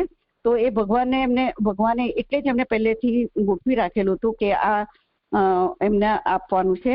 એટલે ભગવાન એમને માગ્યું છે એવું એમને લાગે છે, પરંતુ એમને ભય ના રહે તેના માટે જ કીધેલું છે. જો મેં તે કરેલું એટલે કે ગોઠવી રાખેલું ન હોત તો અંતર્યામીની પ્રેરણાને લીધે તે મારું જ પૂજન કેવી રીતે કર્યું હોત. તેથી મારું પૂજન સફળ થાય તે માટે તારી ઈચ્છા સફળ જ ઉત્પન્ન થાવો એવા વિચારથી મેં પહેલાથી જ કરેલું એટલે કે ગોઠવેલું છે. એટલે ભગવાને એમને અંદર ઈચ્છા જાગૃત કરી છે, અને એ નહીં તો એમને તપ કર્યું અને તપની સાથે સાથે પૂજન પણ કર્યું છે. તો અંતર્યામી તરીકે ભગવાન જ બિરાજ્યા છે. તો એ કરી શક્યા અને કરવાની ઈચ્છા પણ કરી અને તપ પણ સફળતાથી કર્યું. તે બધું ભગવાનની ઈચ્છામાં હતું એટલે કરી શક્યા. એ સામર્થ્ય પ્રભુએ એમને પ્રદાન કરેલું હોય, અથવા એમની ભગવાનની ઈચ્છા માટે જ ભક્ત કઈ કરી શકે. એટલે ભગવાન એવું કહે છે કે જે સિદ્ધ છે તો જે ભગવાને તૈયાર રાખેલું હતું, ખાલી ભક્ત એને પદાર્થ તૈયાર જ હતો, ખાલી તમારે ઈચ્છા પ્રગટ કરી છે, પણ એ ભગવાનની ઈચ્છાથી થયેલું છે. એટલે ભગવાનનું પ્રેરેલું જ છે. એમ 23મો શ્લોક પૂર્ણ થાય છે. મારા શ્લોક પણ અહીંયા પૂર્ણ થાય છે. 21, 22, 23 છે. દંડવત પ્રણામ. હા શરદ બાબા પ્રણામ. આ છે ને સિદ્ધાંત જે કહ્યું એ સારું બધી જગ્યાએ લાગુ પડશે, માત્ર કરદમજી માટે હોય એવું મને નથી લાગતું. અમારું કેવું છે? બરોબર છે. આ સિદ્ધાંત તો બધે લાગે ને જીજી. કયો સિદ્ધાંત? ભક્તો માટે જે ભક્તોને ઈચ્છા થાય છે એ મારી ઈચ્છા જ હોય છે, તેથી મારી ઈચ્છા છે તેથી ભક્તને ઈચ્છા થાય છે. આ સિદ્ધાંત ભક્તની વાત છે, બધાની લૌકિકની વાત હતી. તો આ તો બધી જગ્યાએ લાગશે કે કરદમજી માટે જ છે જીજી. હા, યથા યોગ્ય. હા જી. નહીં તો શું દલાતરવાળી થઈ જાય બધા. હા હા હા સાચી વાત છે. પણ આ જે ભક્તો છે એ માટે તો આ સિદ્ધાંત જ છે કે જે પ્રભુને કરવું છે તે જ એમને વિચારમાં આવશે, ત્યાં બીજા વિચારો નહીં આવે. ઠાકોરજીની ઈચ્છા પ્રમાણે જ એમની મતિ થશે. બરાબર ને જીજી? હા જી જી. અહીંયા